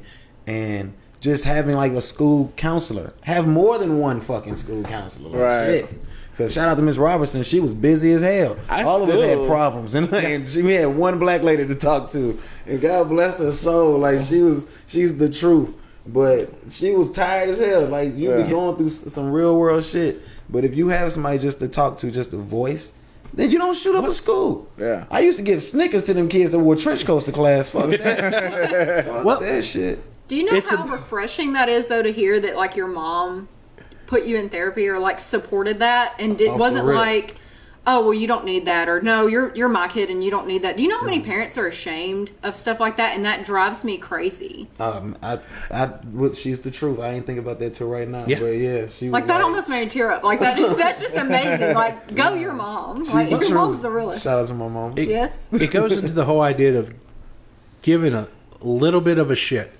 Goes a long, just a little bit one. And you gave a shit the size of a mustard seed. well, I mean, it creates community. It really does. Instead of everybody thinking that their little faction's the most important, reach out. Sometimes people need to just know that somebody might care. Yeah. It's like maybe I shouldn't do this bad thing because there's somebody might give a damn. Yeah. Mm-hmm. Like, and that's all it takes. That's all it takes. We could have avoided Hitler if somebody complimented one of his fucking paintings. Well, that goes into the whole idea whether or not evil truly exists in manifestation in a human being. I don't know, cause I honestly don't know why Hitler was like so mad at Jewish people. I don't. Why did he target them? I don't get it. He was in the same boat as. He might just be evil. Well, there's a hatred for Jewish people. It goes back. I mean, in this country, we had Henry Ford, who published a magazine monthly that was anti-Semitic. Yeah. Walt Disney. Yeah, I mean, so he might not be any different than what was going on around him. He just had the means to act upon it. Mm-hmm. It's the person that's saying, I'm going to kill the next son of a bitch that comes through that door. Well, he might not have the means. But somebody who has the means, he'll shoot the next son of a bitch walk through the door. By God, I told you so. That's it. Could be that. I think it comes down to this. I do not think people are good or evil. I think it is all the opportunity at the time. Products of their environment. Yes. Yeah. Nature versus nurture. Growing That up, is the like most so important. many elements going I on. think it's a combination of both because them folks that adopt kids from Russia sending them little cretins back.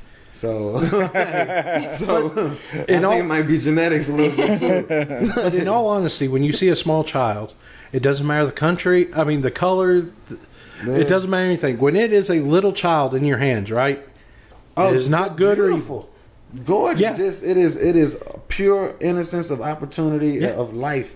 But when that little child is about 8 or so, I'd say 2 or 3, but kicking in. Yeah. But them no. genes start kicking in, and they can start like devising their own thoughts and shit. It's like, oh, wait a minute. But All right. the question is, though, can that be prevented with a little love and care? A hug. Does a hug make a difference in that case? Yes.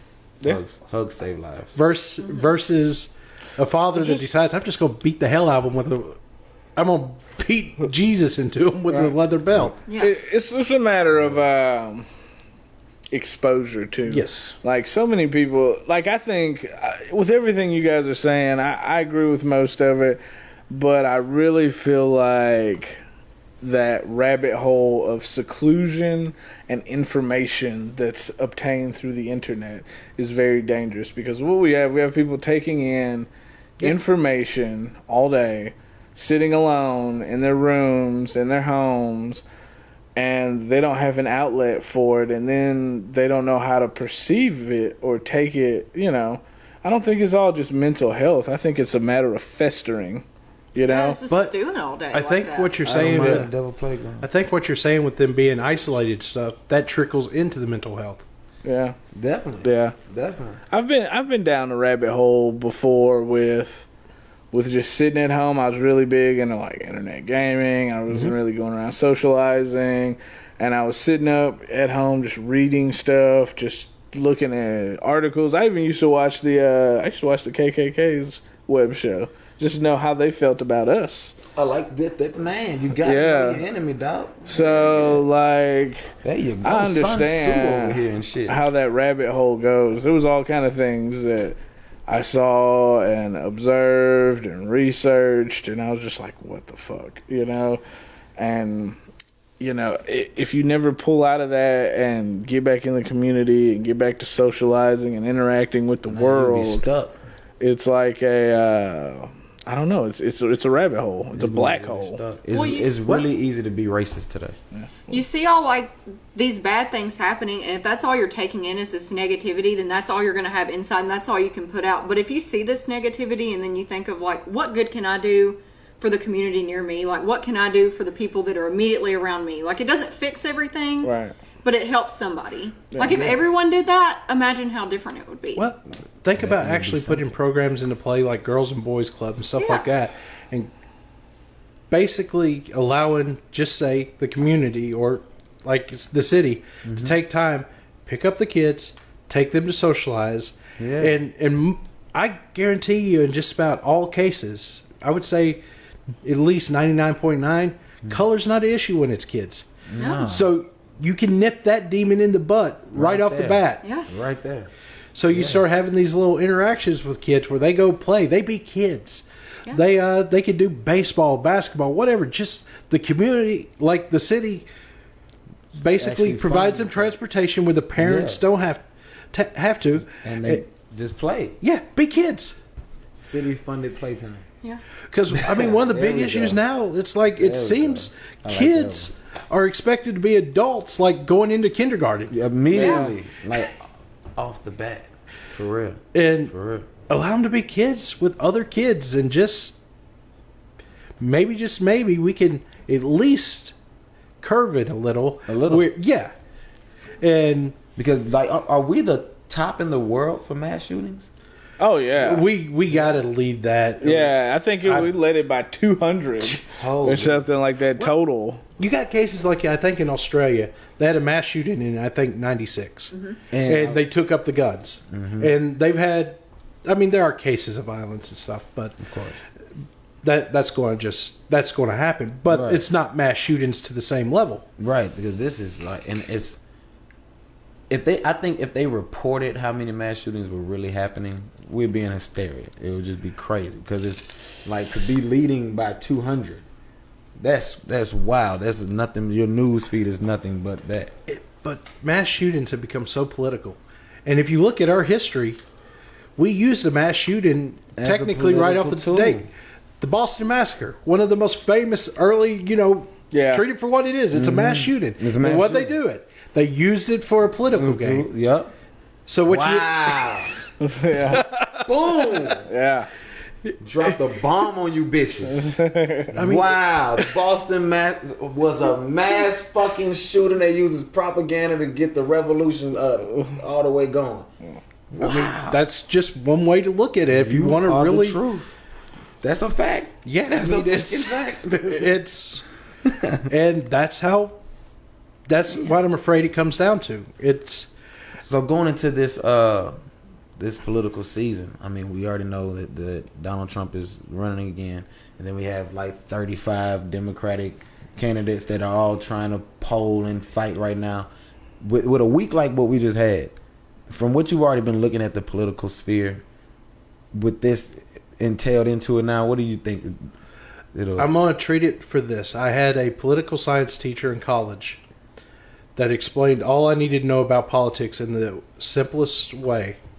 If a man gives you an answer for a problem that's exists for 100 years in 10 minutes, he's full of shit. So when they start talking about this, you look at it for what it is. It can't be that easy because it's the same old problem. It's the same old problem. I mean, it's going to come down to this. Some are going to say we need to take the guns all up. That it's just the way it is. Some are going to say we need new policies, mental health checks, and stuff like that for what it is. And then you're going to have a side that's going to make their point. The Second Amendment is very clear in what it says, so leave it alone because guns don't kill people. People kill people. Right.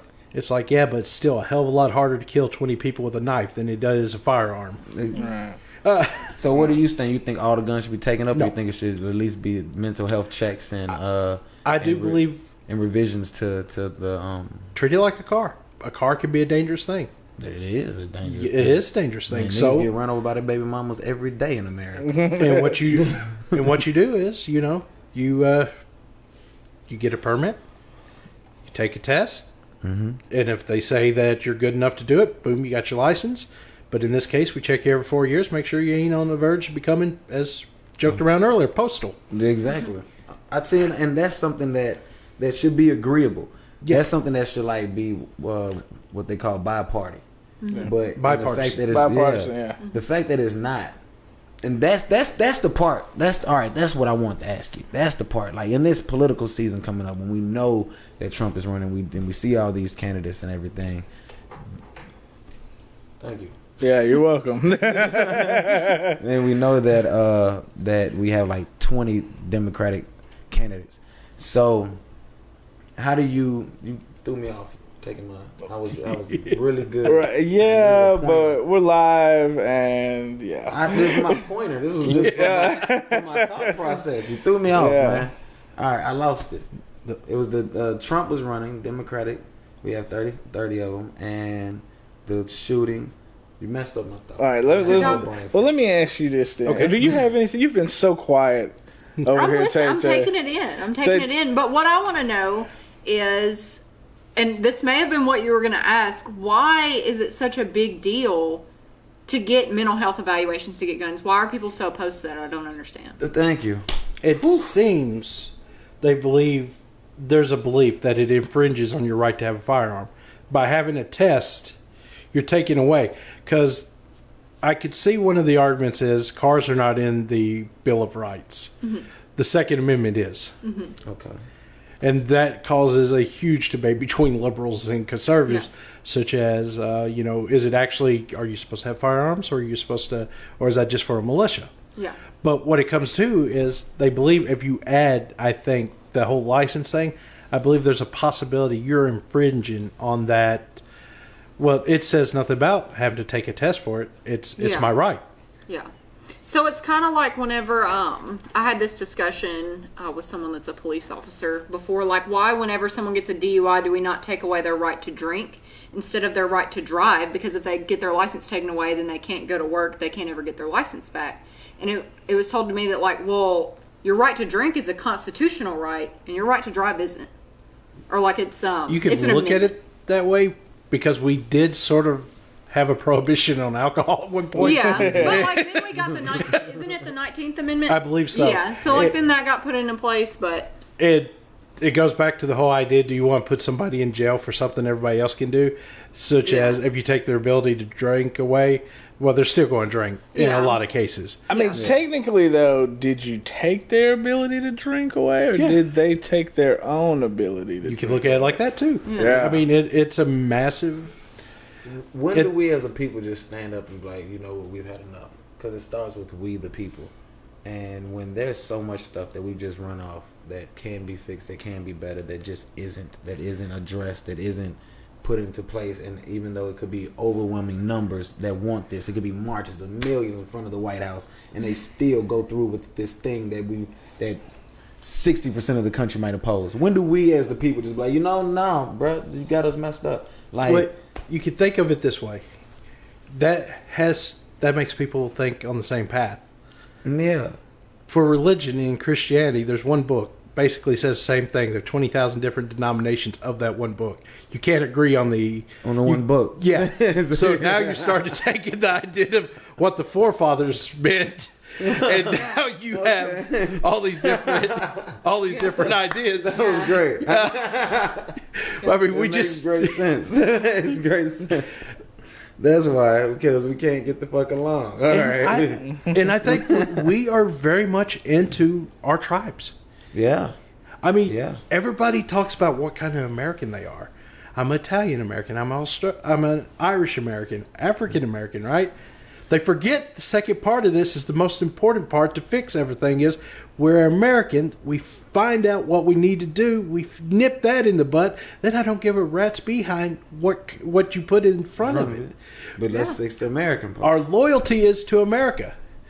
There should not, I mean, there should not be Confederate flags waving in. There shouldn't be like Italian flags, all these other stuff. There is a flag we have with 13 stripes and 50 stars. That identifies who we are Right. from the day one. I totally agree with that. Like I've always wondered why. Like I understand people want their heritage with their Confederate flags and stuff, but my deal is like to me it's almost a terrorist symbol in its own. You know what I mean? Like, and I hate to say that. I'm not saying that Confederate, people that have Confederate families, they were terrorists or nothing. But I mean, it was a war on American soil. It was a war against, you know what I mean? Go ahead. Sorry. No, They lost. We have to realize, for us to go forward, to get where we need to be, the United States has nipped in the butt some of the travesties that have happened. We call some ourselves. I do. A lot. That goes back. Has a very bloody death toll. Cornel West. I love the fact I was listening to Joe Rogan's podcast. He was talking about this, and he talked about America's original sin, then its second sin. Original sin's what we did to the indigenous people. Our second sin was slavery. Right. It's like, okay, we know this. We need to fix this. And that's the thing. When we as a people know it, and we agree, and we're on the same page, but those that are supposed to represent us, that are elected, continuously are not fucking doing. I mean, even when you go back to, you can go 10 years ago to weapons of mass destruction, the people of the country, the community, overwhelmingly didn't want.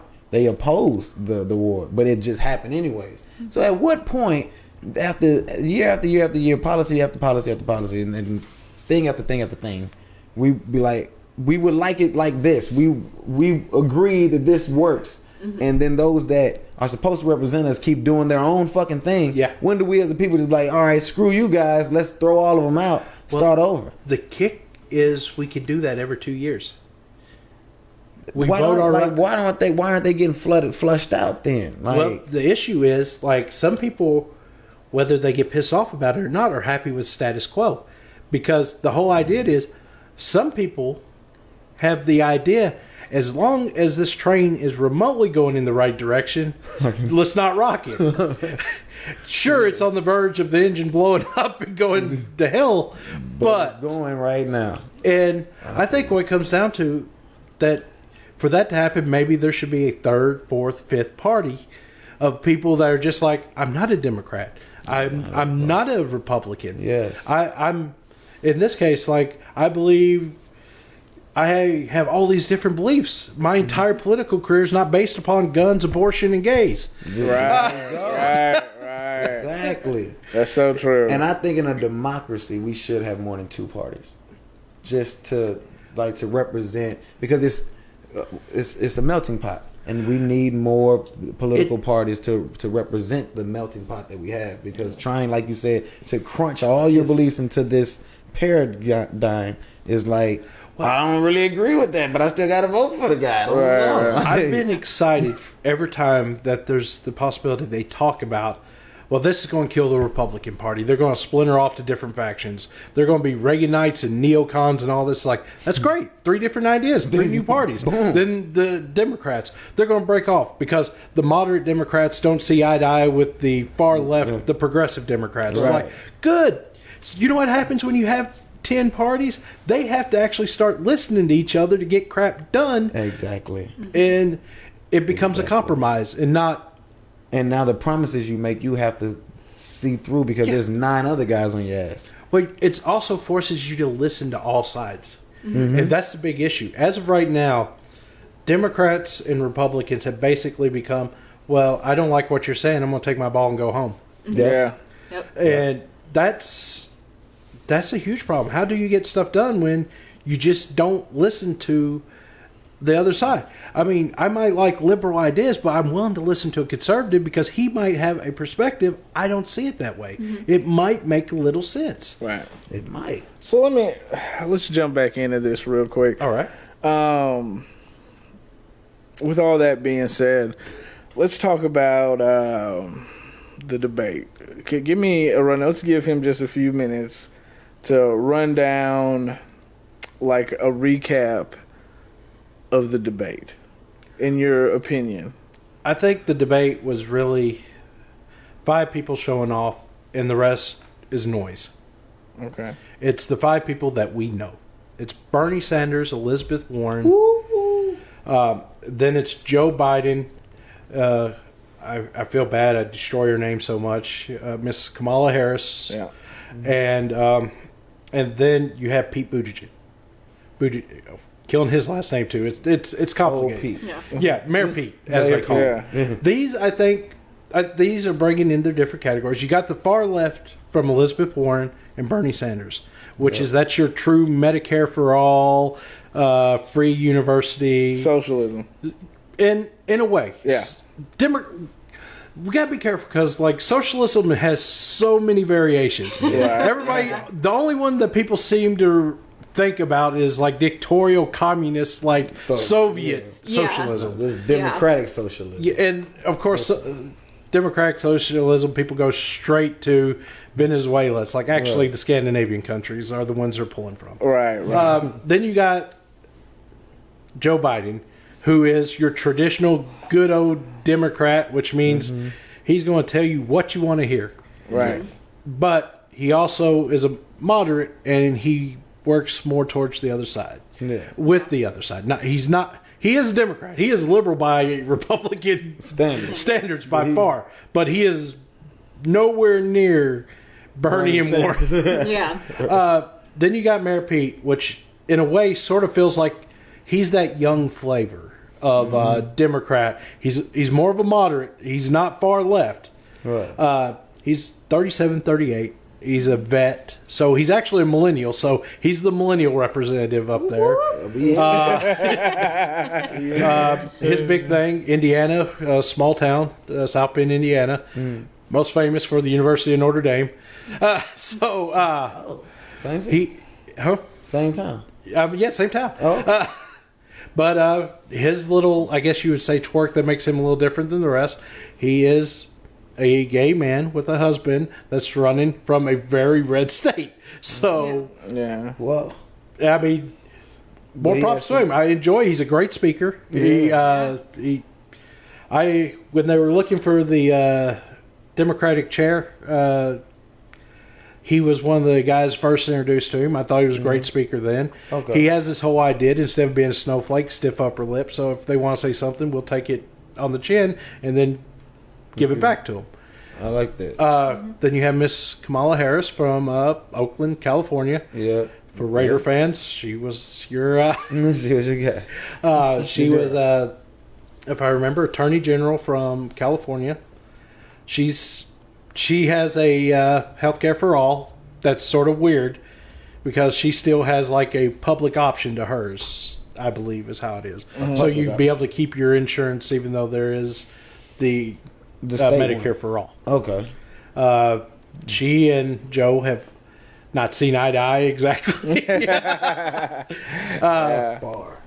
It really feels weird though because you have Bernie Sanders and Elizabeth Warren who are very similar in their ideas. Very. And I love Elizabeth Warren because she has an answer for everything. She is policy driven. And she has it down, pack. She'll break it down to you. She Yes. wants to if you have a moment to sit down. Like, yeah. Elizabeth Warren seems like unfortunately, she has a file somewhere tucked away. she's on the receiving end. Trump is not a big fan of her. She gave him that nickname. He gave her that nickname. What's the nickname? Pocahontas. Pocahontas. Because there is a little question. She did at one point claimed to be Native. Oh. Of course, it's one of those family things. As she explained it, her mother told her Native American, thus she believes she was Native American. Right. And I think she does have a percentage that is Native higher than some, but still... You're Caucasian. Yeah, more or less. Caucasian, born in Oklahoma, represents Massachusetts. Right. So, white is white gets. Pocahontas is a little... is that okay? I know. I don't think so. Look, all the gloves are off, y'all. Yeah. The gloves are like all the way off That right doesn't now. sound all right. Like, No, I knew the gloves were off when Trump made fun of the dude with the reporter. Oh, with With his hand. Oh, with my- his saber. yeah. Yes, I was like, "Oh, this is new America." He said, It's... Yeah, Like, I don't know how that wasn't the end of it. Right. And I was like, yeah, no way. Yeah. Just fuck that guy. Even before that, when he made the comments about John McCain being a POW and how he didn't consider John McCain to be a hero yeah, because his heroes aren't prisoner POWs. right. It's like, if you're a vet, how can you more or less, this guy who dodged the draft by having bone spurs make fun of a guy that went to the war he didn't go to, was captured by the North Vietnamese and tortured. How do you make fun of that guy and not just commit political suicide right there? right. and that wasn't even like a big hoopla when he said it. No, it wasn't like when he was grabbing pussies. That was they were having a field day when he was grabbing pussies. Yeah, they were. When he having said that John McCain, they were like, "Oh, that's not right. Don't say that, Trump. Stop it." The funny part about it is it's free publicity. Every time he says something ridiculous and crazy, the news run it for 24 hours. Mm-hmm. You don't have to run a regular campaign because the news are going to put what you say right there. It doesn't even matter. It's like the crazier it's like, so who do you think America really? I don't think Trump's gonna win again. I think he will. Honestly, Go ahead. If I could give the truth, statistics are on his side. Yeah, but then who's the best competition? Well, whoever it Candidate is, wise that you saw from the debates, who actually has an actual chance of going against them the best? well, the issue right now is it doesn't matter what their policies are right now. They're socialist. Even the moderate ones are socialist because Really? Trump has never. Whoever's a Democrat is a socialist who believes in open borders and who are going to truck illegals all over the country and give them free health care and education while you starve. It doesn't matter what they truly believe. That's the hurdle they got to go. I admire Bernie because Bernie has not changed what he said. He's a politician that's been on point, on message since we first met Bernie. 40 years ago. Yeah. But I believe, for whatever it is, people like safe. And Joe Biden's safe. Yeah. It doesn't matter what they hit him with. I just believe that's who is going to be that'll be who wins. And I believe Joe has a good chance of beating Donald Trump. I don't think... I do not believe that. I believe Joe is the Al Gore of this election, and I think that... And I hate to just jump in on you like that, but I got to. No, I agree. I just think it's just another patsy to go up there to let Trump get his next 4 years. But you see, that's the part that scares me because, in all honesty, that is not what liberals should be focusing on. Right. The presidency's great. You take control of the House, you take control of the Senate, you shut everything he does down. Yeah. But you're still combating him in there, though. But checks and balances become an issue. When he screws up and does something highly illegal, you can hold him accountable. Yep. Yeah. Because, you don't have to let it get swept under the rug. No. When you're you running see, the show. as of right now, Very true. impeachment is the popular word of the day. Yeah. Mm-hmm. Well, you can bring up articles of impeachment, but it still has to go through the Senate, which is controlled by the Republicans. So it doesn't matter anyway. No, Yeah. he'll Yeah. get acquitted through Mitch McConnell will make sure he gets acquitted. Oh, yeah. So the true power in D.C. right now is probably Mitch McConnell. How do we get him out of there? That's what I'm saying. Well, here's the issue. what I You got to mean. get a Democrat that can beat him in the state of Kentucky.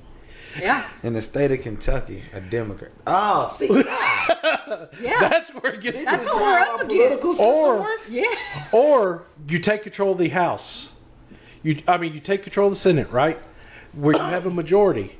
Yeah. And then 9 chances out of 10, the new leader of the Senate becomes Chuck Schumer, who And at he's times fucking- can be spineless. Yeah, I was about to say he's a fucking wimp. Like he doesn't. He's not a Nancy Pelosi because No. Nancy Pelosi, some of these names, Nancy Pelosi, she's a fighter. I mean, she's given up some. Her big issue is she's had to fight internal. With the 4 young congresswomen that Yeah. come through, they made that Yeah. a big deal. Well, of course, they're now the face of the Democratic Party when they're four ladies from their respective districts. And They're part of a party. They have a face. They're the future, yes, but they're not who the party is. right. But Trump would have you believe That's that who they AOC and them are making policy. Yeah. And he's really framed it like that. And he's really framed the Democrats, like as you said, that visual of being a socialist Yeah. party that, will open the borders up and give everybody free stuff while you starve. That is a hell of a picture Yeah. to paint, like for your base. The funny Holy part is, shit. when you That look would at scare that the right fuck out of there, Joe Manchin in West Virginia, Democratic senator. He is not a socialist, and he does not believe in open borders. He is a Democrat. Yeah. He's what I like to call 30% Democrat. 30% Democrat. Yep, he'll vote for Democratic policies probably 30% of the time. He'll vote with Republicans 70% of the time, but he'll give you 30% that you wouldn't normally have if it was Republican. Yep. Damn. So, I agree with that. huh? I agree with that. 100%. It might be a problem for some people, but that 30% is still better than zero. Yeah. And then you have representatives from, like, what you have, they're framing everybody that they want to take your guns. Democrats from Montana and South Dakota who go hunting on a regular basis do not want your guns. Exactly. No, And they like want a theirs.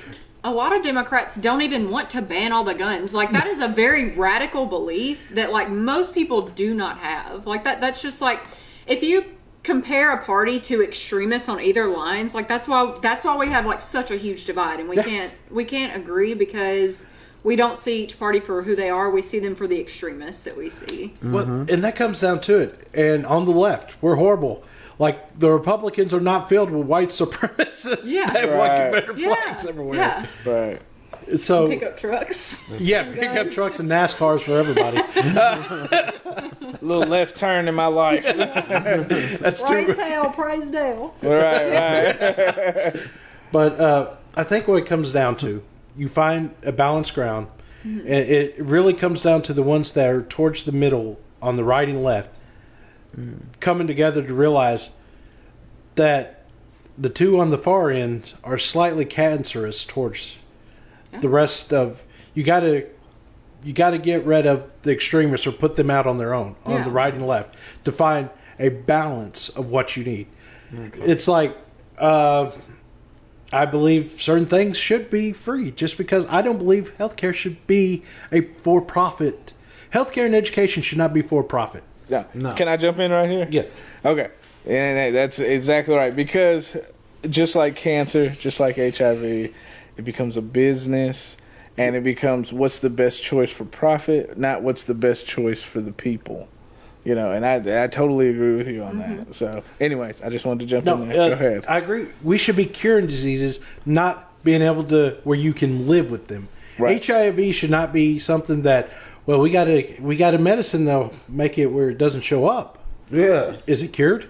Is it No, cured? it won't show up, and you won't have the symptoms. Like, no, cure it. Yeah. Yeah. Fix that. It- And it's crazy because that type of shit like cancers and HIV and even diabetes. Well, I don't know about diabetes. Diabetes will be. I do believe eventually diabetes will Yes. be curable. Curable. It is. It's just a pH balance. Yeah, Yeah. it It is. is. I have a book with Oh. the cure to diabetes in it. Well, it's just Dr. CB? No, Dr. Africa. Okay. Yes. It comes down Shout out to Dr. when we start actually looking at stem cells for the true value of what they're worth. Stem cells will help, I believe this, with diabetes and like Alzheimer's and dementia, stuff like this. because I think there is a health treasure trove in that research. Yeah. Yeah. But then there's some scary stuff too. I mean, we're talking about medicine too. There is a possibility that they'll be able to one day with proper stem cells, make children out of a lab that will be. Yeah. That's a business they're really on the verge of now. Where I worked. Oh, buddy, here we go. Pray for no lawsuits. So I worked for a collection agency, medical collection agency. And one of the ladies, it was when you work for a collection agency, you can see people's credit reports. You can see how much available funds they have sometimes, depending on who they bank with.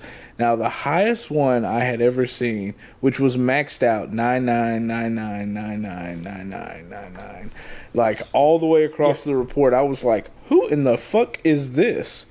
Was a gene therapist type of woman that literally she on her webpage, when I researched her, she was talking about tailor making babies. Yeah. And she had the funds, boy. That was the best money. But saying up under that, plastic surgeons, and this woman were the top of the tier. Yeah, I feel like that's the devil. Well, there's been a toy off the idea that, like, if you make a baby this way, technically, right, it will not have ADHD. It will not have MD, muscular dystrophy. Right. It won't have. It won't carry sickle cell. It won't be on the spectrum. Yeah. Diabetes, gone. No. Yeah. MS, And here's the kicker. There's certain things in your genes that actually make you better at things. Oh, we want the next Michael Jordan? Well, take this right here, this right here, right here. Boom, we got a kid that can dunk from the 3-point line. Right. Yeah. That's true. That's evil. That's true. Well, it sort of makes you feel like Frankenstein. Yeah, Are we finally playing God? That's what I'm saying. That's the problem. That's not okay. But it also comes down. The fuck. It's a scary thought. Hell but yeah. Am I the only one that watched the movies and took it for what the fuck they were showing us? Maybe I just saw it when I was too little. What? When I saw those sci-fi movies and shit like that, and they just kept making them in different ways, all the future movies are fucked. Yeah. Any movie that involves going towards the future, like, our freedoms are alright, so just us or the whole planet is fucked somehow. If we need to avoid all the things that we've already seen in movies that are gonna fuck us over. Don't do gene splicing. Don't do clones. Right. Keep AI a little dumb. You know what I'm saying? Like, we are just going off on a tangent here, people. Doing too bad. Let's clean up the ocean before we start, making sure the microwave can think. Let's prioritize, my nigga. Well, you also got to remember, if we're looking at sci-fi movies like that, we need rednecks with heavy machine guns to fight aliens. Right. Because that's their purpose in the future. Right. That's They're true. the only ones that was just like, I was ready. I knew this day would come. But I think it comes down to it. There's an interesting question. I'm a huge comic book fan, and one of my favorite characters was always a character by the name of Doctor Doom, Fantastic Four. Yeah. His country in his comics is a utopia. Latveria has no disease, no crime. You will live as long as your biology allows you. There's only one thing you have to do. You acknowledge Victor Von Doom is your savior. Yeah. No free will. Yeah. See, that's the big question. It's like, but that's where we're headed.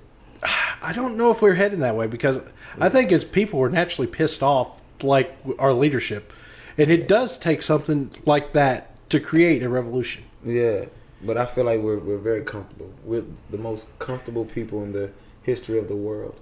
We have more comforts. No. Well, we have more comforts than any other people ever. During Rome, there was a term used: bread and games. Bread and games. That's how you distract the masses. As long as they're entertained and fed. Exactly. So it's like, as long as you feed them and you give them entertainment, such as cable being fairly cheap, they'll bitch. Oh boy, will they bitch! But that will be the end of it. Yeah. Yeah. What'd you have to ask? Well, I was just going to say, like, going back to what you said about, like, stem cell research and, like, picking genes, like, do you think that that's going to make a more complacent human? No. Well, you don't think so? Like, if you if you take out the mental disorders and you take out things that make someone, like... Ray Charles. You see, that's an interesting part, though. Beethoven. I think in the case of the mental disorder, especially the spectrum, autism, is that where our geniuses come from? Yeah. Because really smart people are different. They are. And really artsy people, Yeah. like the person that can listen to a song and then play it better. Yeah. They're off too. It's like a Savants. balance here. And if you pull, it's like when you're creating a character on a video game, and then like, okay, you've got this balance of stats, and when you pull from here, it sucks down here. But when you pull from over here, it sucks down over here, and you got to balance them out. And those people are like, whoop. Yeah. You know what I mean? Yeah. So, anyways, go ahead. I'm sorry. I agree completely because when it comes to the building, I don't want to say build a baby, but that's more or less what it is. Yeah. It is. It's build a baby. It's build. It's great on paper, but yet I do believe we still have to maintain what we are. We're human. But for some reason, some people they'll always be against this because we're made in a God's image. Yeah, a God's image because there's so many different gods that that we come from. But I think that's what also makes us special and unique. It's the fact it's like, yeah, you might be able to fix this, but don't take away what we are. The spirit. Don't take away the spirit of what a human or what a person actually is. Like, that's the devil. It's an interesting idea because of the fact, like, if you do the build a baby thing, I mean, there is a chance that you do eliminate, the problems, the mental disorders, the biological disorders. Yeah. But is that really worth it? And on top of that, let's just be honest here. We know by fixing those set of problems, it'll only introduce a new set of problems. Yes. So then we're back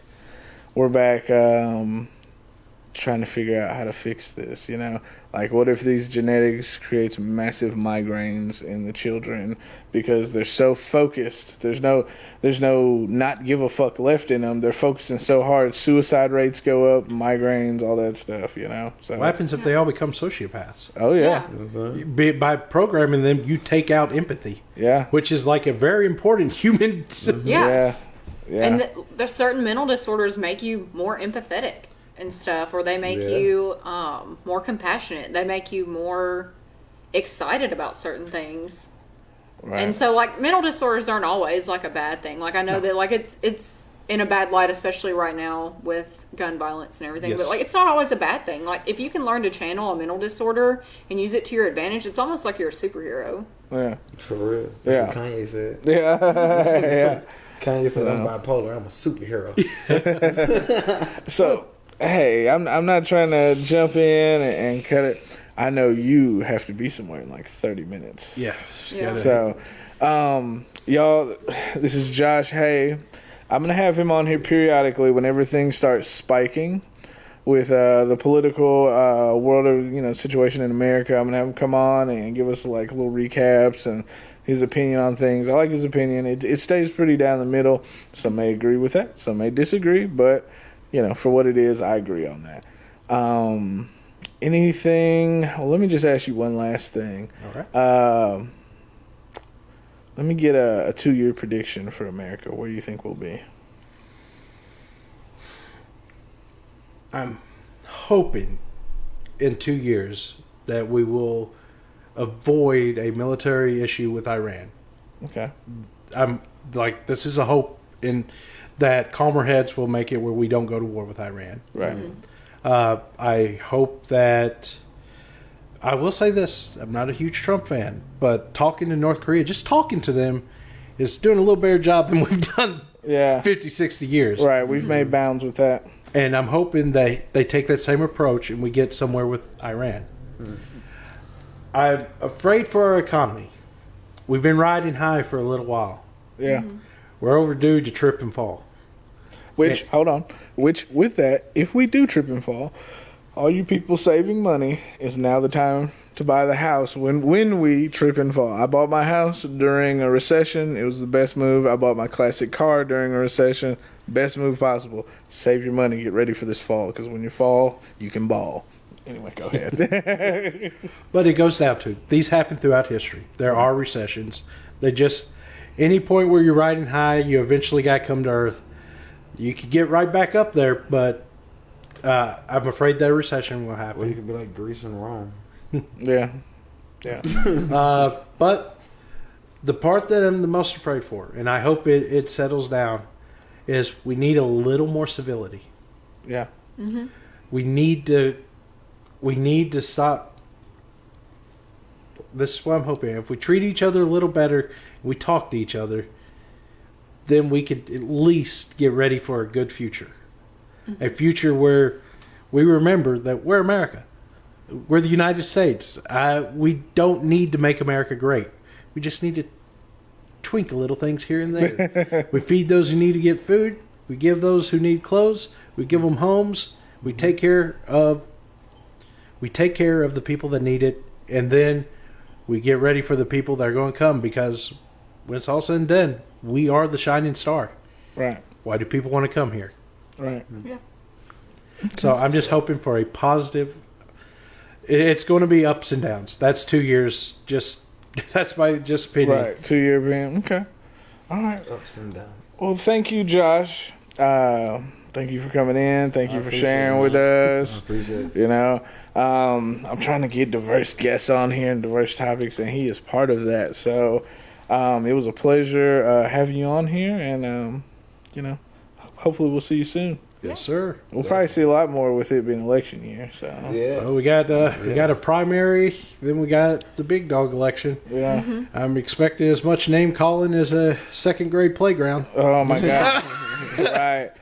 And like not only that, but expect a ton of propaganda on social media, you know, a bunch of bullshit articles and all Fact that check your stuff. stuff. Yes, fact check. Fact check. Fact And just check. also remember, we have been warned that our fellows that are in Russia are still making their fake sites to incite everybody. Right. And we've done absolutely squat to prevent it. Right. So it's up to that shit. Facebook to give us the true Yes. we're screwed. Just because it's on the internet, y'all, doesn't make it real. Yeah. Right. So. The fact that because of the elections coming up, we have to put out warnings. Be careful what you see on Facebook. Right. Like, shit. Yeah, for sure. For You sure. know, an election coming up, y'all. It might be some fake news. Like, I still stand by with the election coming up, though. Those words of if somebody gives you a 10-minute answer for a 100-year problem, they're lying. they might be full of shit. Right. So, Tay, also, I want to tell you thank you for coming on, filling in. It was my pleasure. This was a great time. Good deal. Maybe next time. I want you to get more mic time next time. So Okay. she's hilarious, and I don't feel like we got to exercise the level of crazy hilarious that comes out of this girl. This is one that I'm like more serious about, so I feel like I had more serious questions and just kind of like took stuff in. Yeah, I wanted to change gears this episode. Because we threw out a lot of ratchet for a minute. We was talking some ratchet shit for a while. So I just wanted to, you know, kind of come in and say, you know, here's some seriousness. And then, you Yeah. know, it was cool, though. Yeah. It was cool. B, what you reading up there? I'm reading the comments from everybody. I love these discussions going on about the topics, like, but they're amongst each other. Yeah. I'm liking all of that, so keep that going. Yeah. Express your views and your opinions. Yeah, And then love the it, comments. guys. Yeah. Also, subscribe to the podcast pages. Yes. Even though we're doing this, we still want you to Need go to you. the podcast, subscribe. You'll hear the skits. You'll hear more of what we're talking about. We add some little extra stuff in there. Also, I'm going to post the link about the donations. Got to keep this going, so keep the money flowing, y'all. I surely appreciate all the donations. Anything we get, it goes right into the podcast. We're not paying any bills with your money. We're trying to get a VW bus. Yeah, we want a VW Yes. bus. Yeah, we want a new We want one. a So. VW bus. We'll take the podcast on the road. We'll pull up. We'll go to barbecue cook-offs because they're the most peaceful, apparently. Yes, they are. We will do podcasts live. Dude, when I was doing the barbecue stuff, like no joke, I'd be there and I'd be checking the smoker and stuff. And then also shout out to Mark Marshall. He was my partner in the crime with that.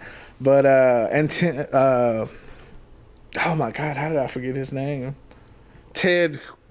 He's got a Polish last name, but it's the first name Ted. Shout out to Ted. It's like Kozlowski or something. I don't know. My bad. Ted and Michelle, y'all are cool too. Tisha, hey, what's up? Anyway, so we'd be out there barbecuing, and people would just walk up with like a half rack of ribs. Like, and we're not talking about your Kroger half rack of ribs. We're talking about a motherfucker that's traveled half the country competing, and they're just like, hey, here, you should try this. And then I'm like, thank you. Oh my God. This is wonderful. And then then the other team over there will see you eating and smiling, and they'll be like, 2 bones. And then they'll come over there with 2 bones, and they'll be like, oh, you thought those were good? You should try these. I'm like, I should. I should definitely try these. You know, and it was wonderful, man. It was. So then we're handing out ribs, and I'm like, you should maybe try these. That plate you just gave me, baby, I don't know if I got that sauce. I don't know, but here's some free ribs, my nigga. It's food in general. Right. Because, think about it, people get together usually only for like Thanksgiving, Christmas, food, holidays. Yeah. It's like, and funerals. People bring food to funerals. It's the whole idea. It's like, I might hate that SOB over there, but there's food here. I could tolerate him for 30 minutes. Right. Maybe we should start putting like food on our flag. Like instead of stars and stripes, maybe we should have like ribs and barbecue and bacon. Fried chicken This is what we're really about. This is what we're really about. That's what I love about being from a melting pot. Bring all your cuisine. Yeah. If we had a nationwide potluck, we'll really fix a bunch of problems. Yes. But that'd be dangerous. I'd say maybe we should do a community pilot, but I just don't trust everybody. I don't trust everybody's potato salad. Different cultures eat different foods that just But that's okay. Yeah. Detroit has the culture. No, was it Culture Fest? I don't know. It's one of them where they just had all the people bring all the food in and stuff.